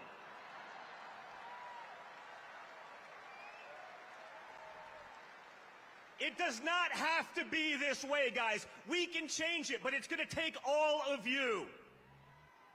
You know, these days, you know, everyone's a tough guy. Everyone's a tough guy on the keyboard, on the internet. You know, everyone's a badass. But when you get shot in the face and you come back defiant, ready to fight, that's a badass. That's the guy. That's the guy that can fix the problems that we have. That's the guy that's going to keep our enemies in check. That's a guy that's going to fight for each and every one of you. He's done it once. Let's send him back to Washington, D.C. with an overwhelming mandate to fix the nonsense once and for all. Guys, Look at the people who have spoken here tonight, and look at some of the people who are still coming. When did you think you'd be able to get RFK Jr., Tulsi Gabbard, Elon Musk? People from all different walks of life, incredible skill sets, whether it be health, whether it be technology, everything. You have them on one unified ticket. Think about that. Compare that to Kamala Harris and Tampon Tim. It ain't the same, folks. Timmy ain't fixing anything, and neither is Kamala. We have a once-in-a-lifetime opportunity to change Washington, to put in common sense practices, to put Americans first, because they're not first right now. The Democrat Party has forgotten about Americans. Rather than cater to Americans, they decided, you know what? It would just be easier to replace them with people who will be reliable voters. The insanity has to stop, and the fact that we can pack Madison Square Garden in the heart of New York City shows me that the spirit of the American people is there. That same spirit my father showed on July 13th, that's the spirit of America. That's the spirit we need going into Election Day. So for the next 9 days, each and every one of you, you line up like you're the third monkey on line for the Ark and it's starting to rain. You vote early, and then you bring your friends so that we can take back our country once and for all. And when we do that, guys, we're not just going to make America great again. We're going to make the world great. We're going to make the world safe. We're going to fix it all. Get out there, guys, and just like you're going to fight, get out there and vote, vote, vote. Thank you, New York City. Love you guys.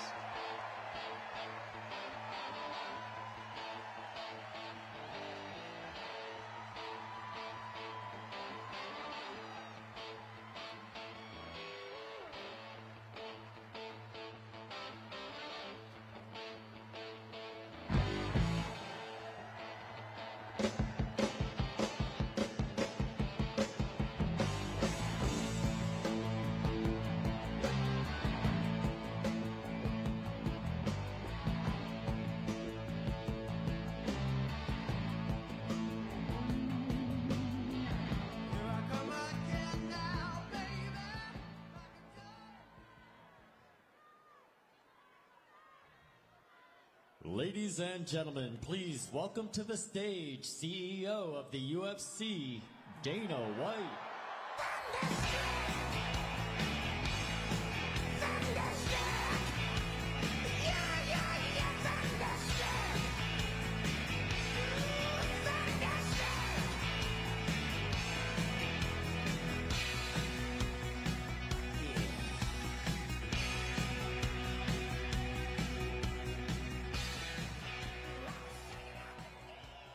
Ladies and gentlemen, we are 9 days away from the most important election of my lifetime. Stakes have never been higher, and the choice has never been clearer. President Trump and I have been friends for 25 years. I've said this before, and I'm going to say it again. He is the most resilient, hardest working human being that I've ever met in my life. I know he's a great leader. This is not my opinion, not my hope. He's proven he can build the strongest economy in American history. He's proven he can secure our borders and keep our nation safe. He's proven to be the strong leader allies and adversaries alike must respect. He's proven he loves this country so much he's literally put his life on the line for it. What has the other candidate proven? She can get your party's nomination without even facing voters. What else? What else can she offer the American people other than vague promises and no plan? She talks a lot about the need for change and her hope for the future. Hope and change. Does that sound familiar? She can use the old Obama playbook, but she's not Obama, and she is no agent of change. She is the sitting vice president of the United States right now. What she hopes is voters will focus on the future because she doesn't want us looking at the last 4 years to see what we really need to change. We need change from sky-high inflation. According to Yahoo Finance, the cost of groceries is up over 25% during the Biden-Harris administration. Food is unaffordable for most Americans. That has to change.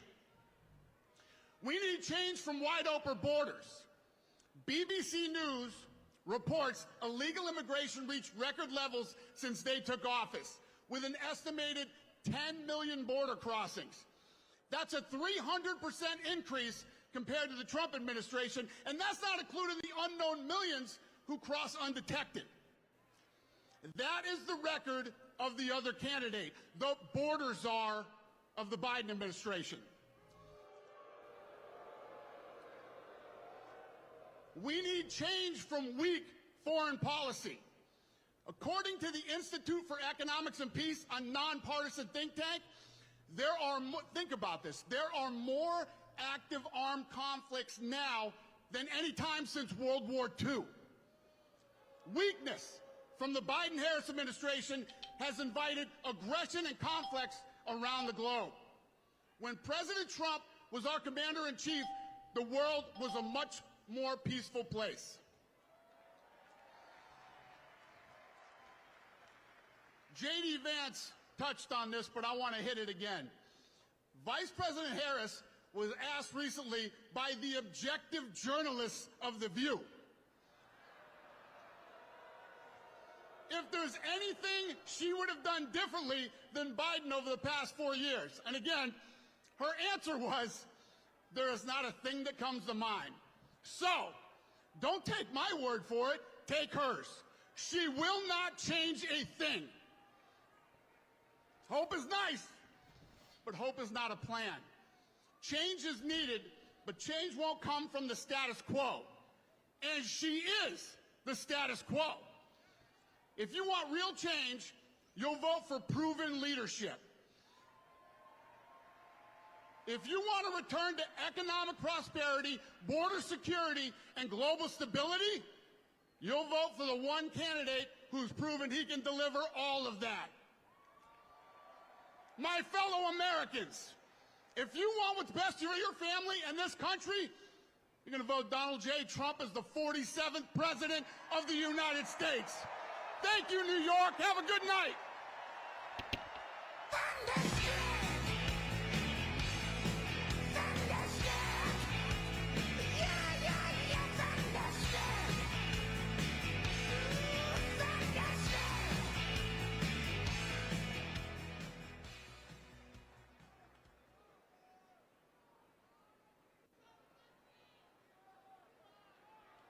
Ladies and gentlemen, please welcome to the stage Chairman and CEO of Cantor Fitzgerald, Howard Lutnick.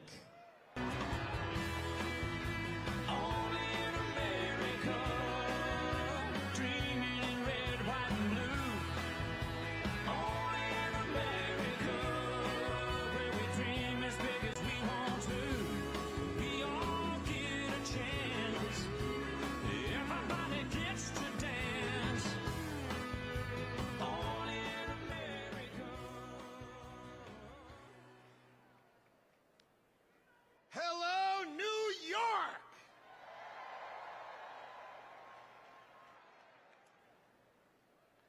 I mean, it was not on my bucket list, okay?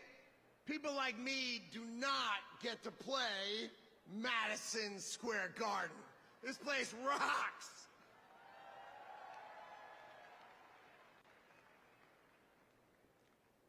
All right, Most of you in New York, maybe you know my story. My company is called Cantor Fitzgerald. And we were located on the 101st to the 105th floors of the World Trade Center. I get to be here today because I was taking my son Kyle to his first day of kindergarten that morning, 23 years ago. I lost 658 of my friends and colleagues. I had 960 who worked in New York that day, and we lost 658 people. And we rebuilt that company to take care of the families of those that I lost.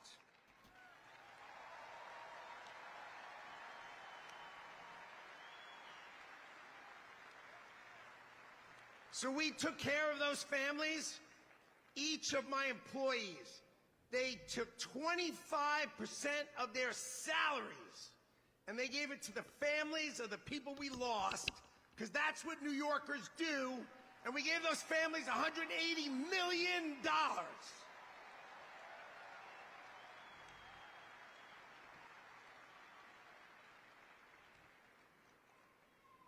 So, the first thing, we must elect Donald J. Trump president, because we must crush jihad!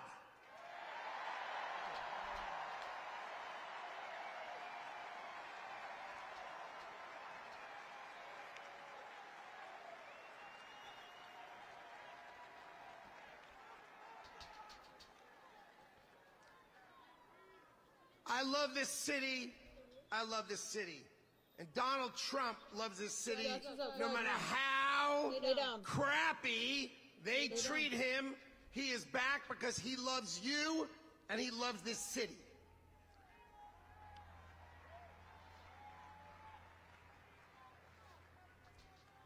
We all say, make America great again. But let's just go over for a minute what that means, because we all say it as a slogan. When was America great? At the turn of the century, our economy was rocking. This is 1900, 125 years ago. We had no income tax. And all we had was tariffs. All we had was tariffs. And we had so much money that we had the greatest businessmen of America get together to try to figure out how to spend it. That's who we were then. But then we had World War I and we had World War II. And we felt we had a duty to rebuild the rest of the world. So here's what we did. We took down our protection. We took down our tariffs.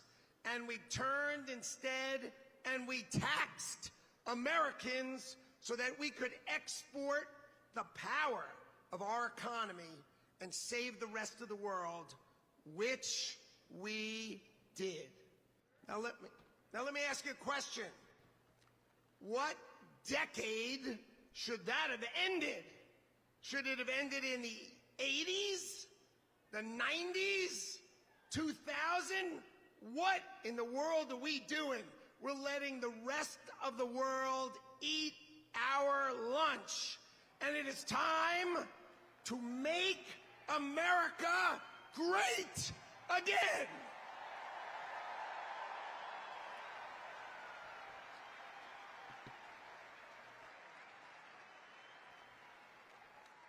All right.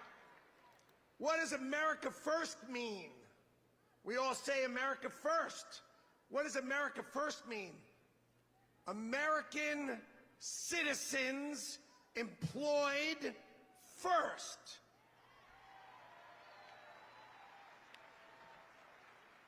NAFTA.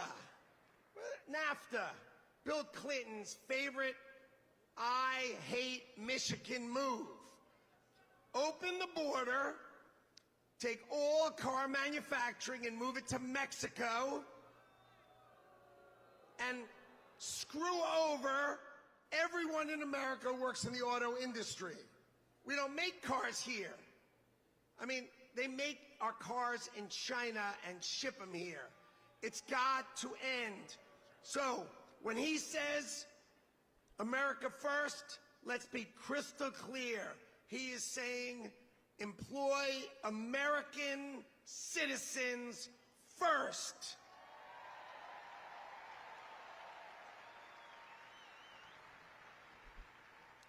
Okay. The Harris-Biden administration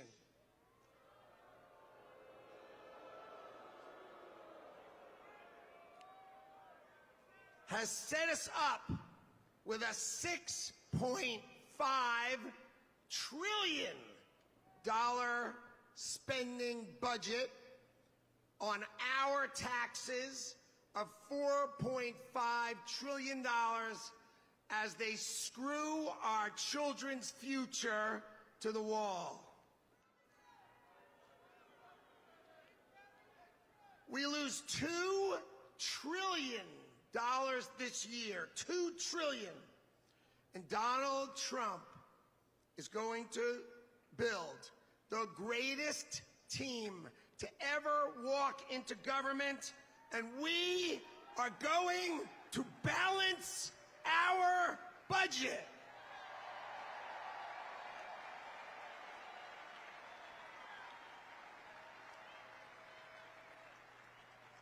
And when we balance our budget, the world is going to feel what it feels like to unleash the full power of the United States economy and its amazing workforce. Okay. So, ladies and gentlemen, I have the honor to introduce the co-founder with me of the Department of Government Efficiency, Doge, Madison Square Garden. Ladies and gentlemen, give it up for the greatest capitalist in the history of the United States of America, Elon Musk.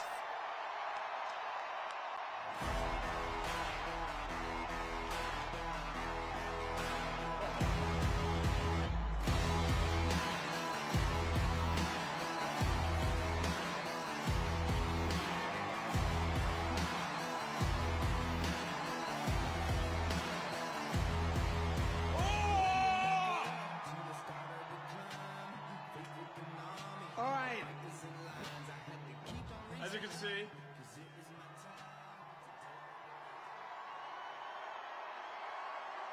I'm not just MAGA, I'm dark, gothic MAGA. Well, the energy in this room is incredible.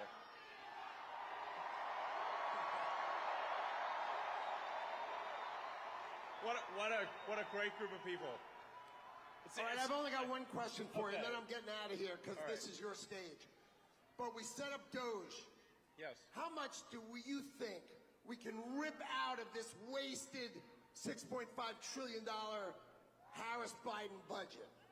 Well, I think we can do at least $2 trillion. Yeah! Yes. $2 trillion. I mean, at the end of the day, you're being taxed. You're being taxed. All government spending is taxation. So whether it's direct taxation or all government spending, it either becomes inflation or it's direct taxation. Your money is being wasted, and the Department of Government Efficiency is going to fix that.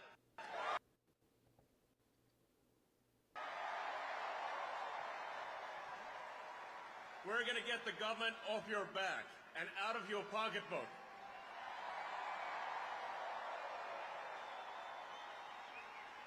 And America's just not just going to be great. America is going to reach heights that it has never seen before. The future is going to be amazing!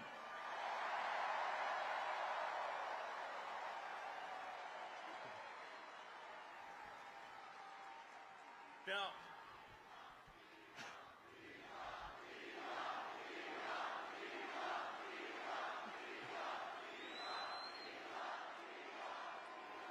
you guys are awesome. Honestly, this is like...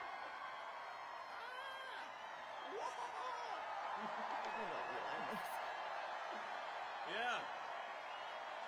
I mean, this is the kind of positive energy that America is all about.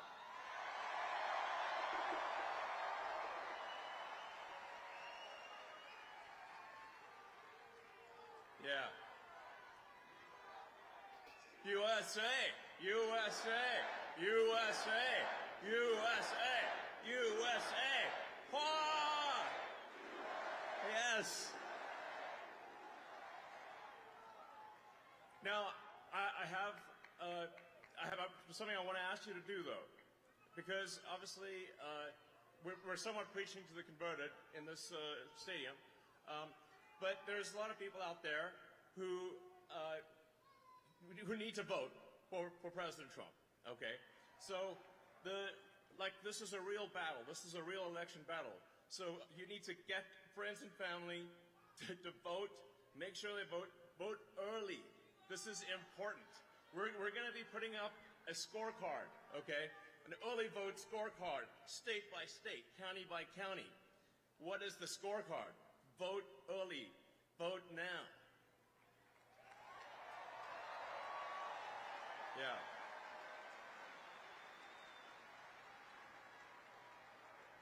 Make the margin of victory so big that you know what can happen.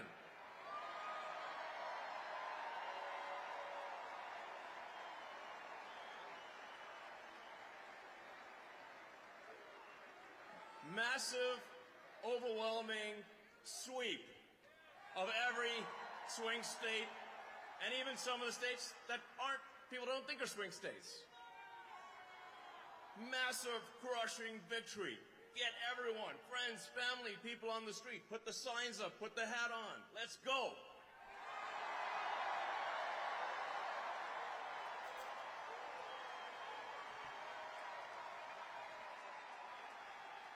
And with that, it is my honor to introduce the First Lady, Melania Trump.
Good evening, New York City.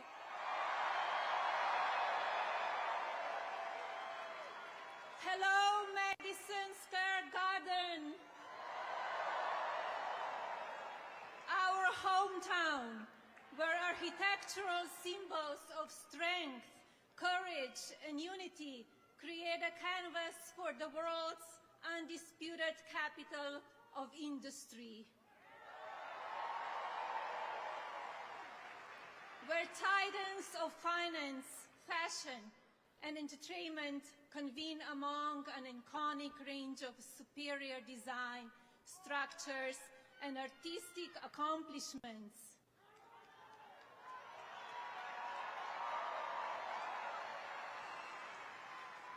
And American ingenuity blossoms among determined citizens who race across city streets and between offices, striving for success.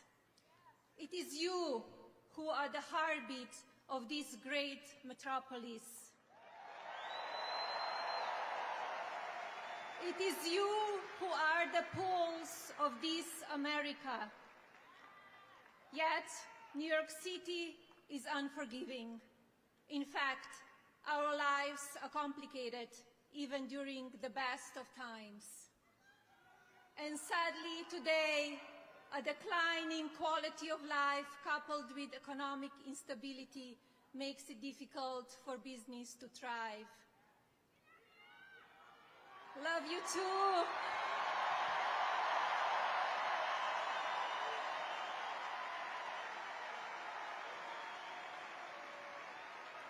Crime is on the rise, while public safety diminishes, creating an environment where families with young children choose to relocate. And this story repeats itself from coast to coast across our nation. This is America.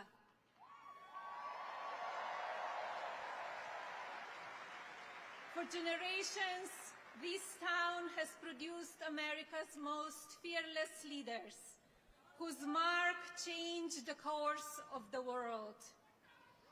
New York City and America needs their magic back.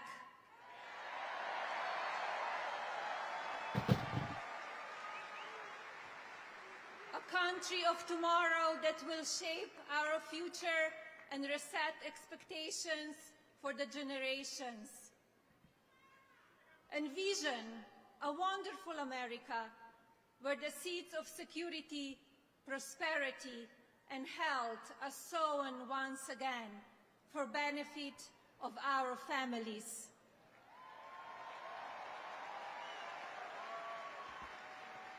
Let us charge together with a shared vision that builds on American greatness. Let's seize this moment and create a country for tomorrow, the future that we deserve.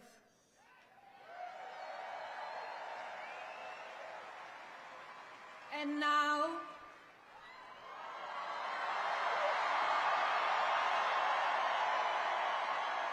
please welcome our next Commander-in-Chief, my husband, President Donald J. Trump.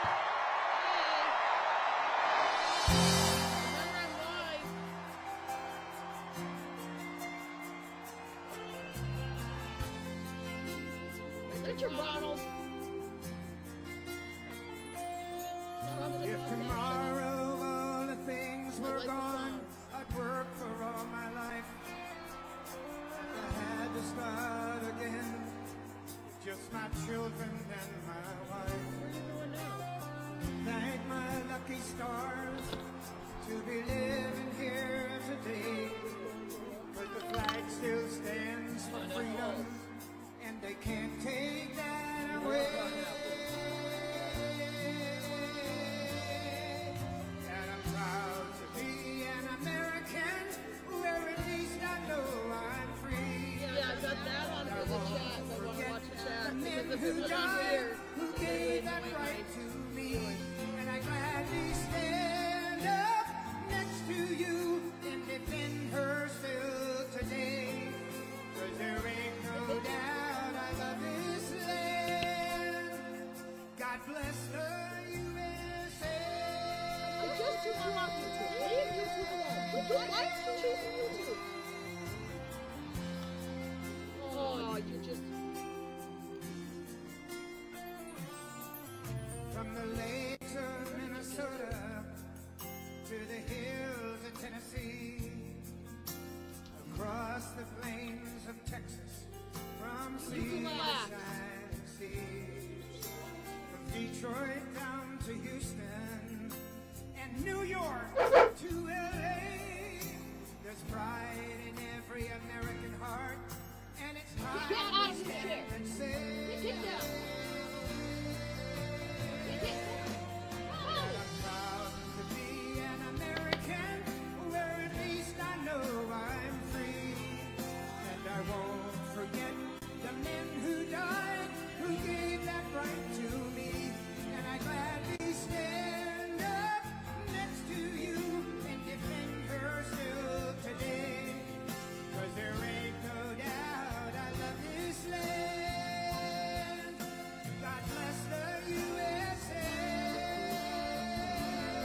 Next. Come on.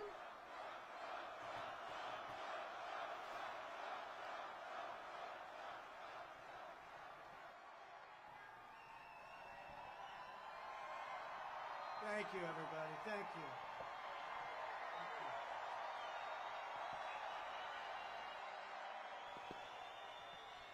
Thank you very much, everybody. Thank you very much to a very popular former First Lady, hopefully First Lady again.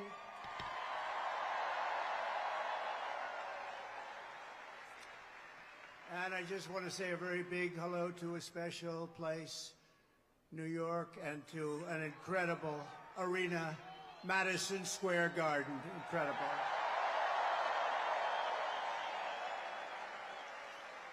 And then we have all of the people that could fill it up 10 times. You take a look at outside what's going on all the way down to the river, the beautiful, beautiful Hudson River. They're outside watching this now at levels that nobody's ever seen before. They've never had it. And I want to thank Jim Dolan. He's been incredible. He's been just incredible. The job they've done. Job they've done. Thank you. But I'm thrilled to be back in the city I love, and thousands of proud, hard-working American patriots. You're with me. We're all together. We've always been together. And I'd like to begin by asking a very simple question. Are you better off now than you were 4 years ago? I'm here today with a message of hope for all Americans. With your vote in this election, I will end inflation. I will stop the invasion of criminals coming into our country. And I will bring back the American dream. We need the American dream to come back home. Our country will be bigger, better, bolder, richer, safer, and stronger than ever before.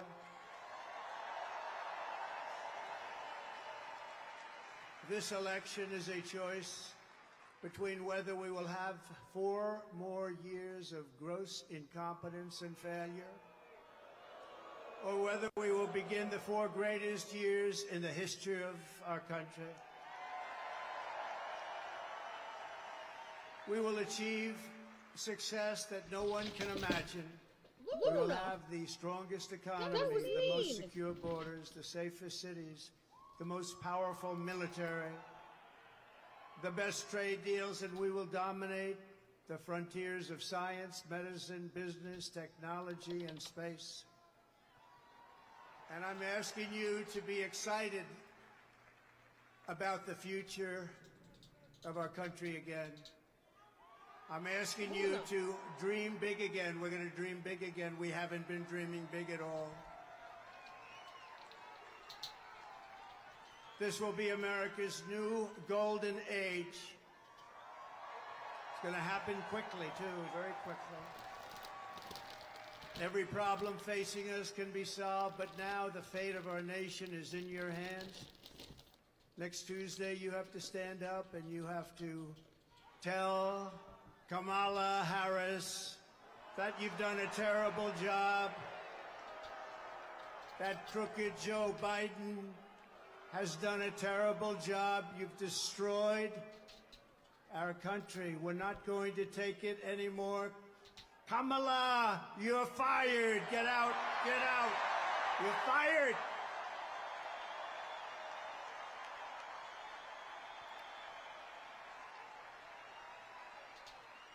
Early voting is underway in every swing state, and we are setting all-time records. They're voting, I tell you what. I don't want to talk about it. But we have to keep it going. You got to get out and vote. We just have to get out. And who would have thought this was going to happen? We're leading in every swing state.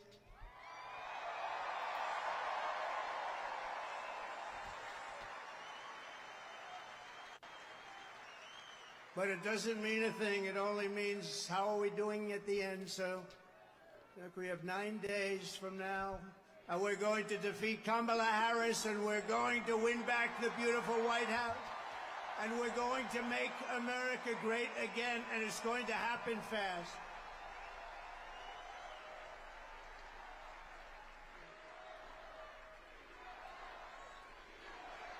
Thank you.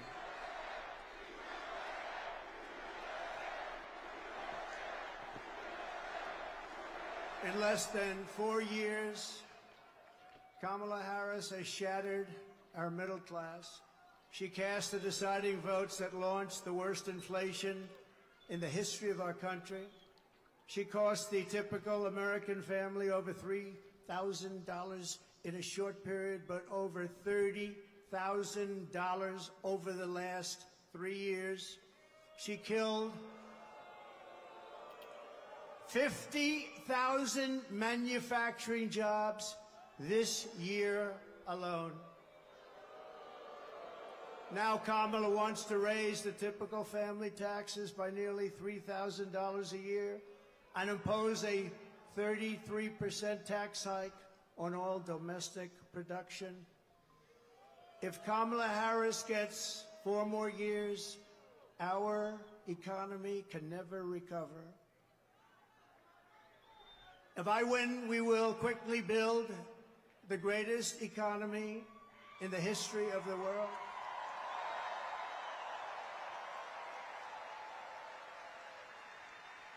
Which is what we had in our last term. We will rapidly defeat inflation, and we will very simply make America affordable again. We're going to make it affordable.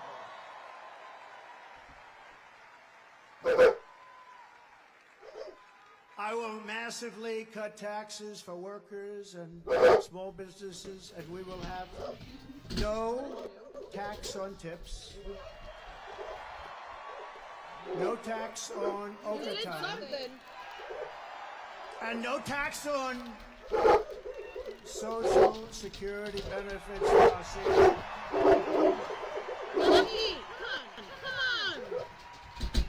And I'm announcing a new policy today that I will support a tax credit for family caregivers who take care of a parent or a loved one. It's about time that they were recognized, right? They add so much to our country and are never spoken of, ever, but they're going to be spoken of now. Thank you all very much. I'll also make interest on car loans fully tax deductible, but only for cars made in America.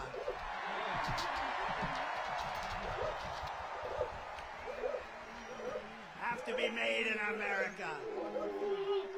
And we will achieve energy independence, and we will do something. We want it so badly. We're going to do something. You know what we're going to do? Front row Joes. You know, I got front row Joes here. I got the ladies from North Carolina, number 249. This is the 200, and you look so beautiful. Yeah, we have a lot of people, they followed us, but we're going to do something. The ladies can tell you what we're going to do. We're going to drill a baby drill. And I will terminate the Green New Scam, and we'll cut your energy prices in half, 50%, within 1 year from January 20th. Is the fake news hearing that? Whoa! Look how much. Wow, that's a lot of fake news. That is a lot of fake news. Look at that. Wow. That's got to be a record, Mr. Speaker. I think that's a record. That is a lot of fakers back there. To bring back millions of jobs, we will give our companies the lowest taxes, the lowest energy costs, the lowest regulatory burdens, and free access to the best and biggest market on the planet. Remember this, if we keep going like this, we won't have the biggest and the best. We won't have a market, we won't have a country. But only for those who make their product here in the USA and hire American workers for the job. And if these companies don't make their products here, then they will pay a very stiff tariff when they send their products into the United States for the privilege of competing with our workers and our now protected companies. We're going to protect our companies. They're not leaving anymore. They're not leaving anymore. We're also going to pass the Trump Reciprocal Trade Act, meaning if China or any other country charges us 100 or 200% tax or tariff, we will then charge them a 100 or 200% tax or tariff. It's called an eye for an eye. And I will never apologize for defending America. I will protect our workers. I will protect our jobs. I will protect our borders. I will protect our great families. And I will protect the birthright of our children to live in the richest and most powerful nation on the face of the earth.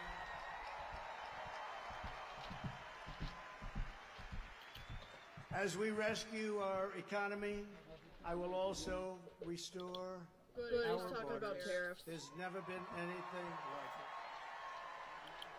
it. It's bigger than inflation. It's bigger than the economy. What they're doing to our country, they're allowing criminals from all over the world to enter our country. Over the past 4 years, Kamala Harris has orchestrated the most egregious betrayal that any leader in American history has ever inflicted It cost us upon our $12 to people. ship from China, so. She has violated her oath, eradicated our sovereign border, and unleashed an army of migrant gangs who are waging a campaign of violence and terror against our citizens. There has never been anything like it anywhere in the world for any country.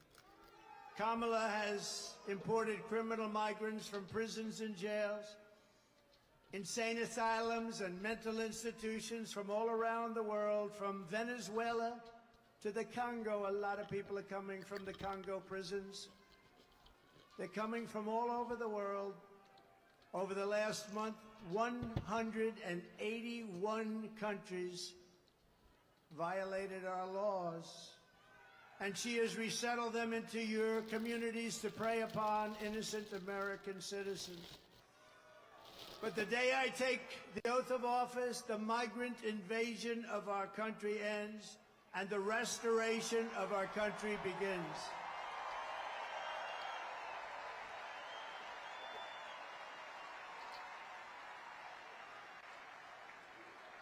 One of the deadliest and most vicious migrant gangs that Kamala has imported into our country is the savage Venezuelan prison gang. Nice group of people. They got together in prison, the worst prison in the world, they say.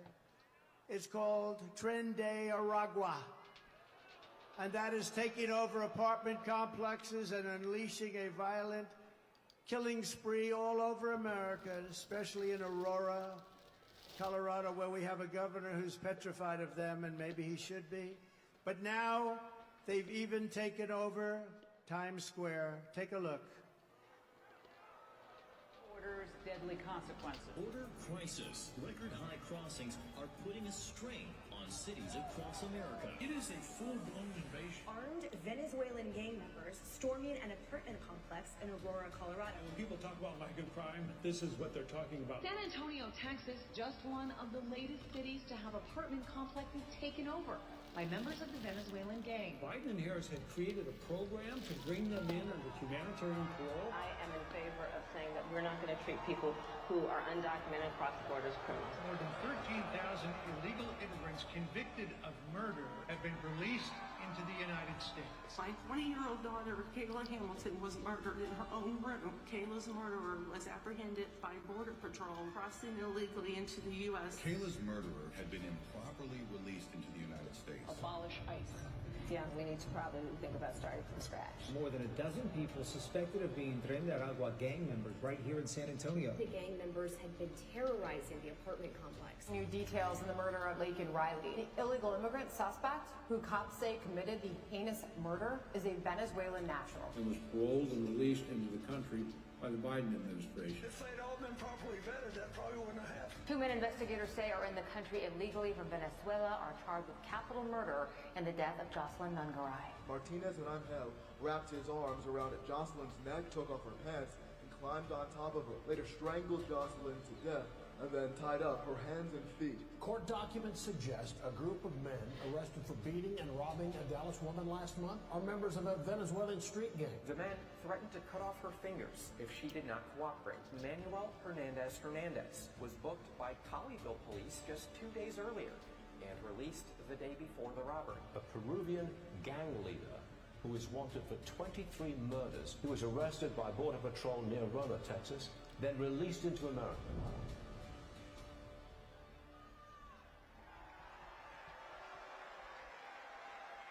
That's who we're allowing into our country. We're not going to have a country any longer. That's who we're allowing in.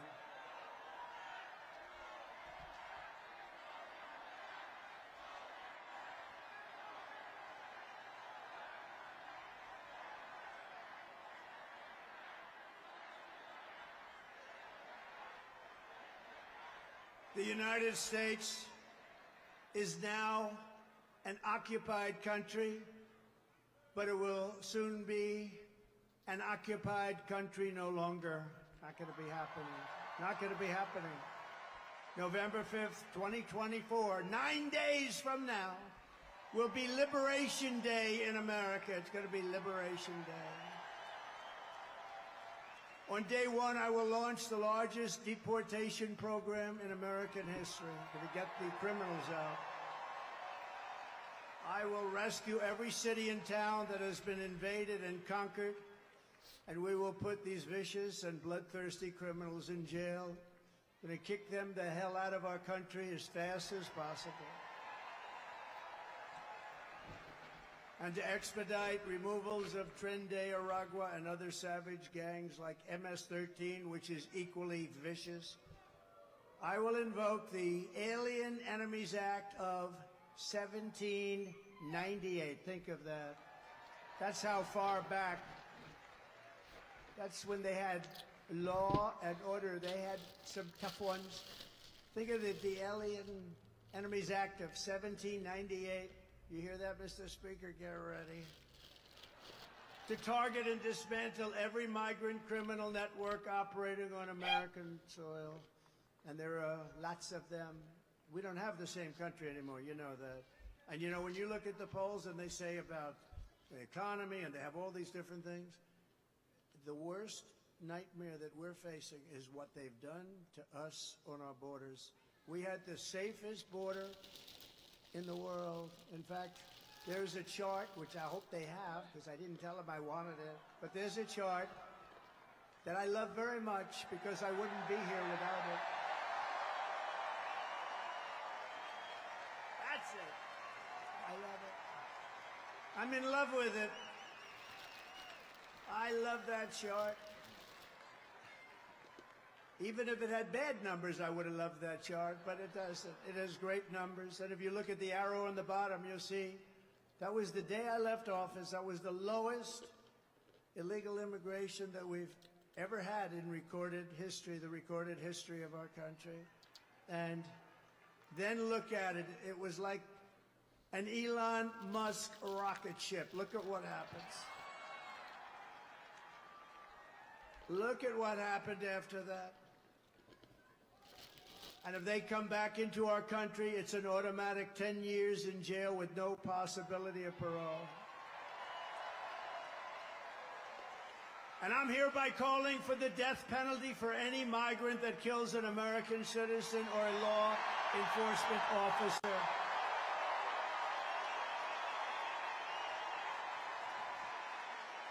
Hi. How are you? Hi. Hello.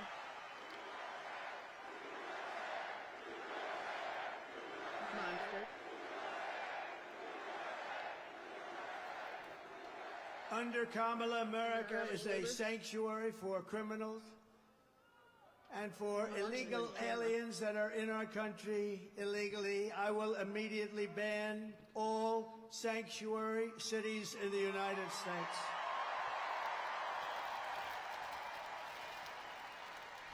Kamala's gross incompetence disqualifies her from being President of the United States of America. She is grossly incompetent. All you have to do is look at her interviews, look at what she did the other night on fake news, CNN. Just take a look.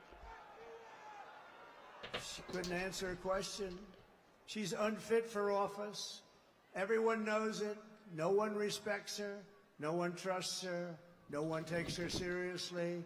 Everyone knows she is a very low IQ individual. From humiliating our country in Afghanistan to the war in Ukraine, to the nightmare on our border, to her inflation catastrophe, all done in conjunction with Sleepy Joe. Okay, Archer, gone. But he was largely sleeping, wasn't he? After 4 o'clock, it's time to go to bed. To his and her egregious hurricane response, the worst response in North Carolina and other states since Katrina, but I think it was even worse than Katrina.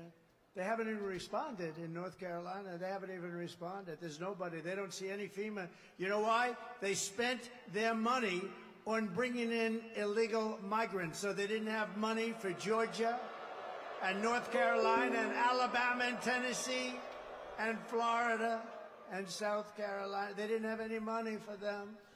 They spent all of their money on bringing in illegal immigrants and flying them in by beautiful jet planes. They flew in. We just found that about a year and a half ago. Remember, we said, what's going on? Those planes, there are a lot of planes going over there. What are they? They would fly them into the middle of our country, our beautiful, beautiful country. And you know what happened? You take a look at Springfield, Ohio.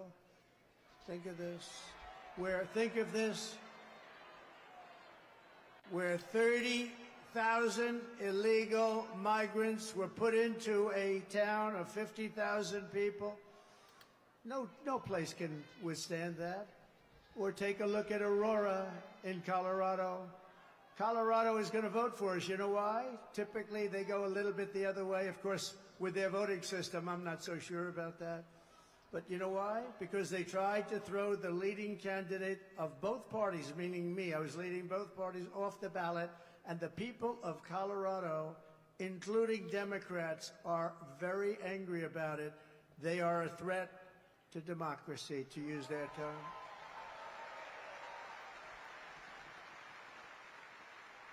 Isn't it nice to have somebody that's your president that doesn't need a teleprompter? We haven't been on teleprompter for a long time. I haven't been on this teleprompter. No, it is nice. You saw the other day where Kamala got a little stuck on the teleprompter, went a little bad. It stopped on her. You have to be, if you're a politician, you have to be able to handle that. Remember? You have to do the weave, he says. You got to do more than the weave. But it happens a lot as a politician. It happens. I mean, we have so many politicians here, great ones. Really great. Some are not so good, but great ones. And when Newt, or when the Speaker, or when Tommy Tuberville, who's here someplace, the great senator from Alabama, or when any one of our literally 75, by the way, should I introduce all of them by name? I should. Should I? No? Yes? I don't know. It's a lot. Speaker, should I? I don't know. Will they be angry at me? Yeah, they will. It's a lot of introducing, right? Let's keep going with this speech, huh? But when you have when you're in this profession, I have a friend who wanted to come in. I said, do you like speaking? Well, I do, but I have a great fear of speaking. I said, don't be a politician. If you have a fear of speaking, don't be a politician. But one thing you have to know is that no matter how good your people are that operate this machinery, it's going to break. And you're going to be out there all by yourself a lot. And you got to be able to do so. 3 weeks ago, she was saying there was only 32 days left, right? And she's reading it like, it's 32 days, and it stopped. And she went, this 32 days. 32, 32, and I was watching. He said, this isn't pretty. 32. She was gone, and then, damn it, it kicked back on. She was gone. We've had it. Happens a lot. And don't forget, you got all those people back there. Now, they don't talk about her, but if that ever happened, it happens all the time. I was campaigning in Ohio for a very, very Bernie Moreno. He's doing a good job. I think he's maybe going to win in Ohio. The problem he's got, his opponent, Brown, Sherrod Brown, he's taking ads in like he's my best friend. He never votes for me. He's not my best friend. Ohio's been very friendly to Trump. We win it all the time by a landslide. But the opponent is taking ads. I got 4 of them. I think we have 4 of them, right? They're taking ads. All of a sudden, they love Trump. We agree with Trump on tariffs. We agree with Trump on the border. We love Trump. And they're Democrats. Their friends calling up, did they switch to the Republican Party? But it happened with Bernie Moreno. I was in Ohio to try and get him over the initial primary hump. And it was 45-mile-an-hour winds, and these suckers were blowing like, you ever try reading a teleprompter where it's moving about 2 feet in each? But I didn't have to worry about that because even worse, they ended up blowing off the stage a lot of it. So I'm now in the first sentence, and I got 28,000 people and millions of people watching on television. I got no teleprompter. And did I do a good job, Mr. Speaker? And he won.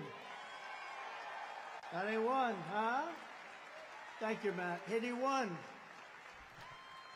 And so you're up there all alone. We don't go 32, 32, 32, oh my God, whatever. Kamala Harris is a train wreck who has destroyed everything in her path. To make her president would be a gamble with the lives of millions and millions of people. She would get us into World War III. We're very close to World War III. If you don't have a smart president, if you don't have a president that gets it, if you don't have a president that is respected by the other side, and they did respect us 4 years ago, they really respected us. Iran was broke. They had no money. Russia wouldn't have played with us at all. Russia would have never gone into Ukraine. Israel, October 7th, would never, ever have happened. Would have never have happened. All those people would be alive right now. Those people that were killed on that horrible day. But if you don't have a president that gets it, you know what else you wouldn't have had? You wouldn't have had that, the most embarrassing day in the history of our country, in my opinion, Afghanistan, the way they, not that they got out, we were getting out, but we were going to get out with dignity and strength. We got out an embarrassment, the likes of which this country has never suffered. And because of that, Putin looked at us and they probably figured we were a paper tiger, and he went into Ukraine, and the rest is history. It would have never happened with us. And you wouldn't have had any inflation. You know, we had the best economy, but we had no inflation. And inflation has destroyed a lot of seniors on fixed income, and a lot of people in this room have been virtually destroyed by inflation. You wouldn't have had inflation. They screwed up our energy, and it went up so much. And then they started spending far too much money on things like the Green New Scam, which is just a scam, just a complete scam. They actually admitted that, if you think about it. But she would get us into World War III because she's incompetent, can't do the job, unfit for it, and then all of your sons and daughters will end up getting a little notice. They'll say, Mom, Dad, what is this little green piece of paper? Darling, that's a draft notice. They're drafting you to go and fight in some country that I've never heard this country. I've never heard of this country before. Oh, no, I don't want my baby to fight. I don't want my baby to be killed. What they did in Afghanistan with those 13 great soldiers, I've gotten to know the parents so well, and leaving all of that equipment behind, and leaving Americans behind. and many, many people with no legs and no arms, all because of incompetent people. But we don't want your sons and daughters to get a little draft notice and you have to explain to them what it means. We're tired of fighting. I'm the only president in the last 84 years that didn't start a war. Remember Crooked Hillary?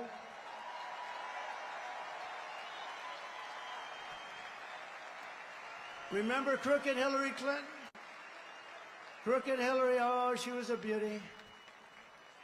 During one of our many debates, she said, look at him, listen to him. He's going to start a war.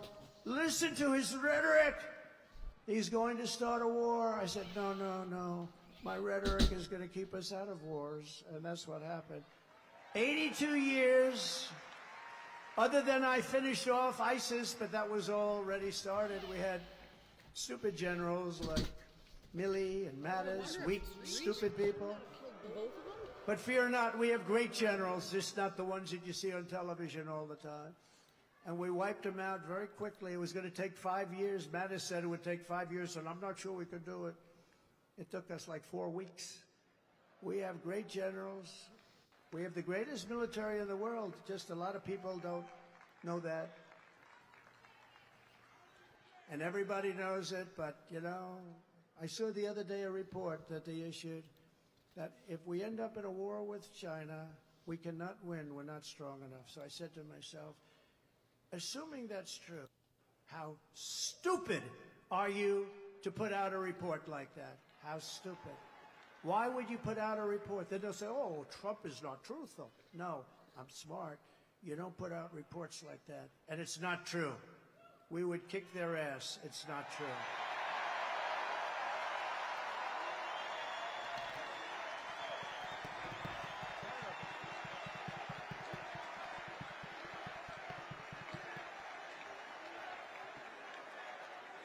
Our enemies are laughing at her. They want her to win so badly. Oh, they don't want Trump. They don't want Trump. I've made this position a very dangerous one because of that. That's why. It's a very dangerous. You know, if you drive a race car, you have 1/10 of 1% chance of dying. If you ride the bulls, I think the bulls are pretty nasty, right? You have about the same 1/10 of 1% of dying. If you become president of the United States, you got a hell of a shot at dying. I never knew that when I ran. I never thought about it, but here we are. Here we are. And I'm okay with it. And I would rather be here than any place in the world.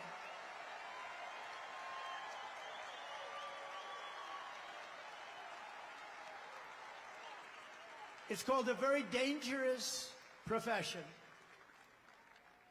But if we win, our enemies won't be laughing anymore. They're not going to be laughing. And you know what? The truth is I got along with all of them. I got along with Putin. Ukraine was the apple of his eye, but I said, Vladimir, don't go in. Remember, I ended the pipeline in Europe. I ended the pipeline in Europe. And then when Biden came in, he approved it. But he ended the Keystone pipeline, the one in America. So he got it a little mixed up, didn't he, huh? Nord Stream 2, I said, we're ending Nord Stream 2. Everybody said, what is Nord Stream 2? I said, that's the massive Russian pipeline where they're going to make a fortune, where they're going to Germany and all countries in Europe. So I said, you mean we're fighting to help them with NATO and spending all of that money, and they're paying the person and the group that we're fighting billions of dollars a month? What the hell are we doing? I ended it. It was dead. And Biden came along and he approved it. Weak. Look, 30 years ago, he was not considered smart either. So now he's really not smart. If we win, America will be respected, and even if it's necessary, feared again. It's not the worst word. On issue after issue, Kamala broke it, but I will fix it. We're going to fix it. But we're just not running against Kamala. I think a lot of our politicians here tonight know this. She means nothing. She's purely a vessel. That's all she is. When you see her up there talking about the grass on my front lawn, I grew up in a middle-class neighborhood and I had grass on my front lawn. Yeah, but we're asking, what would you do to fix the country? And why didn't you do it? You had almost 4 years. Why didn't you do this stuff?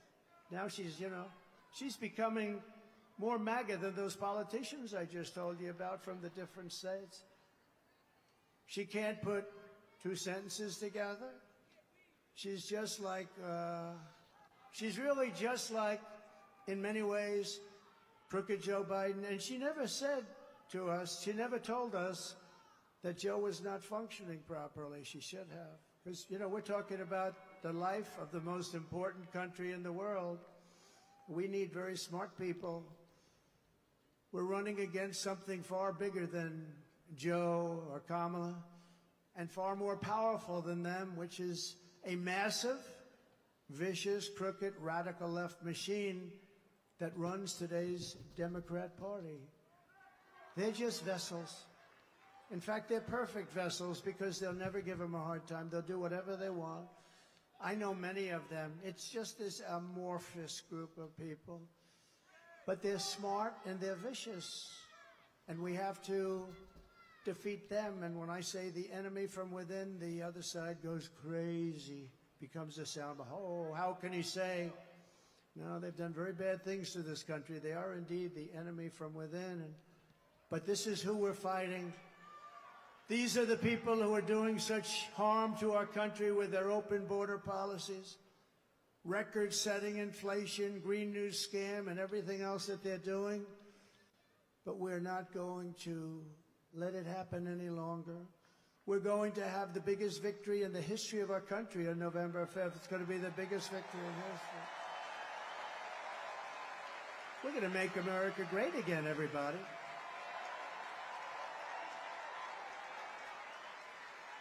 On top of it all, Kamala says she would not do one thing differently from Joe Biden, which is totally disqualifying. And you have to remember this. All of the mistakes he made, and you know what maybe is the worst, but they're all so bad. Think of this. 325,000 children are missing, dead, sex slaves or slaves. They came through the open border and they're gone. Their parents will most likely never see them again, almost any of them. Think of the number, 325,000 children are missing or dead. Take a look at this, please. Would you have done something differently than President Biden during the past 4 years? There is not a thing that comes to mind. I stood there on the tarmac watching you check your watch. The chaotic and deadly U.S. evacuation from Afghanistan stunned Americans and the world and cost the lives of 13 U.S. soldiers. Would you have done something differently? There is not a thing that comes to mind. More than 13,000 illegal immigrants convicted of murder have been caught at the border and then released into the United States. An Afghan national is in custody today after being accused of plotting an election day terrorist attack. The suspect entered the U.S. on a special immigrant visa. Gut-wrenching new details in the murder of Georgia nursing student Laken Riley. The illegal immigrant suspect, who cops say committed the heinous murder, is a Venezuelan national who crossed the unsecured southern border back in 2022. 2 men investigators say are in the country illegally from Venezuela are charged with capital murder in the death of Jocelyn Nungaray. A fifth illegal immigrant accused of attacking 2 New York City police officers